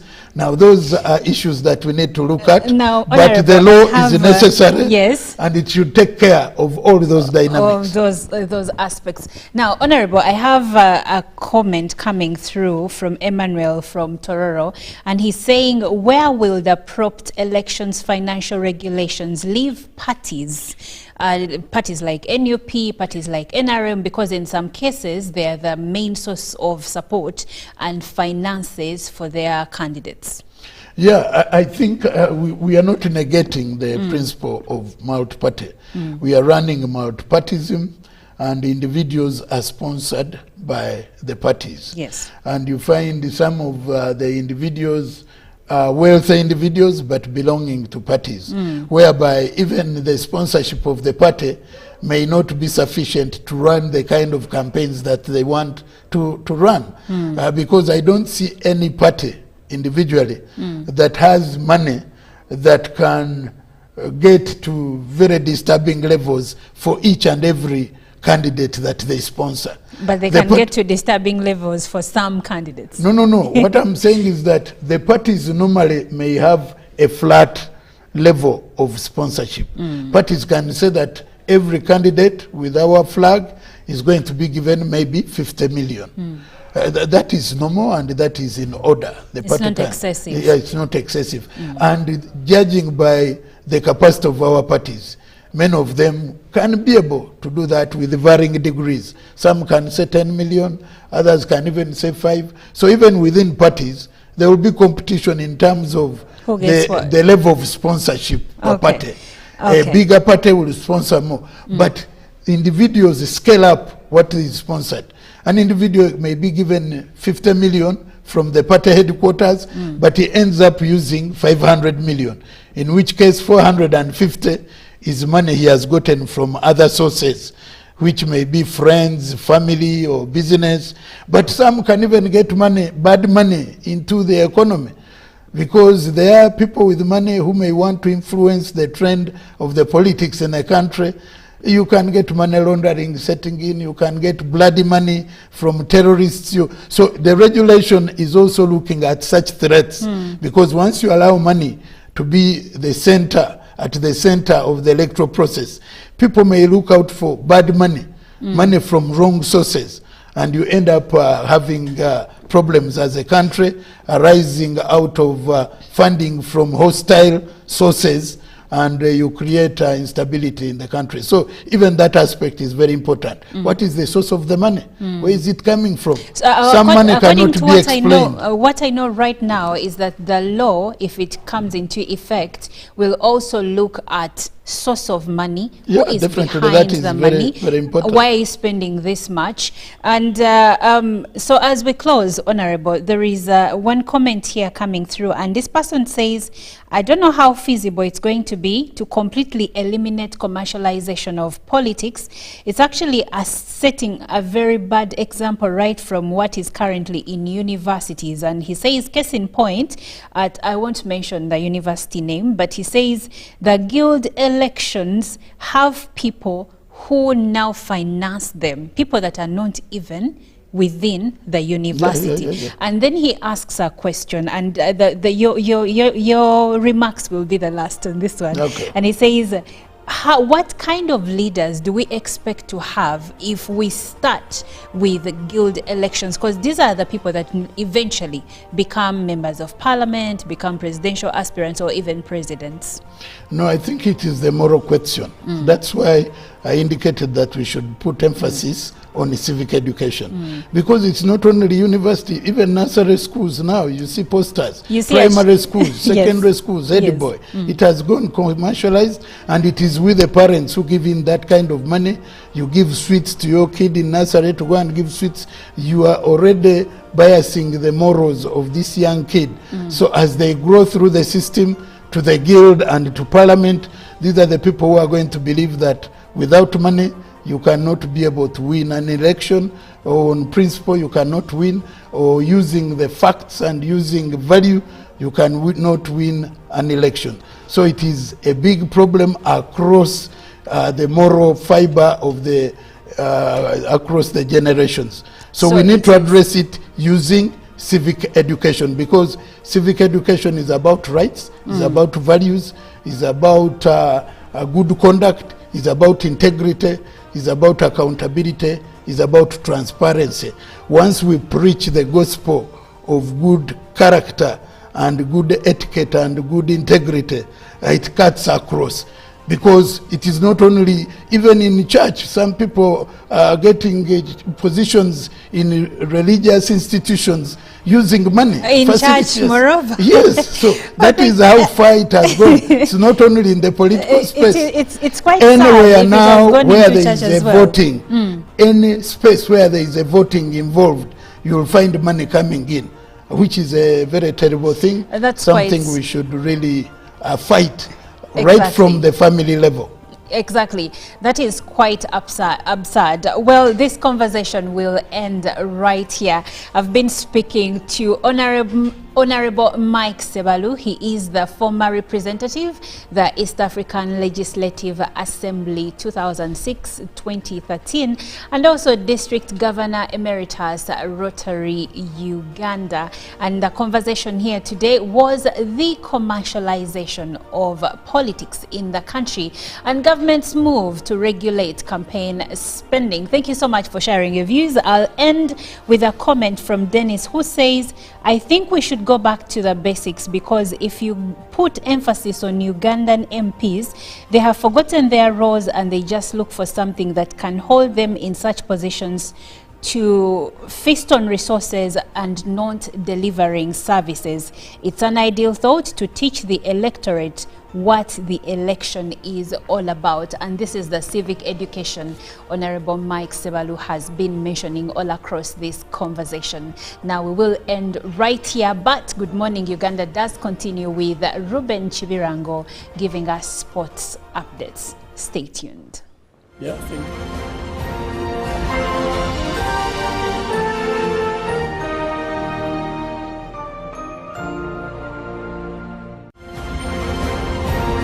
Live from UBC Studios in Kampala, this is Good Morning Uganda.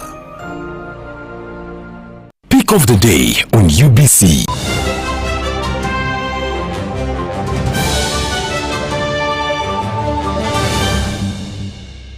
Was brought to you by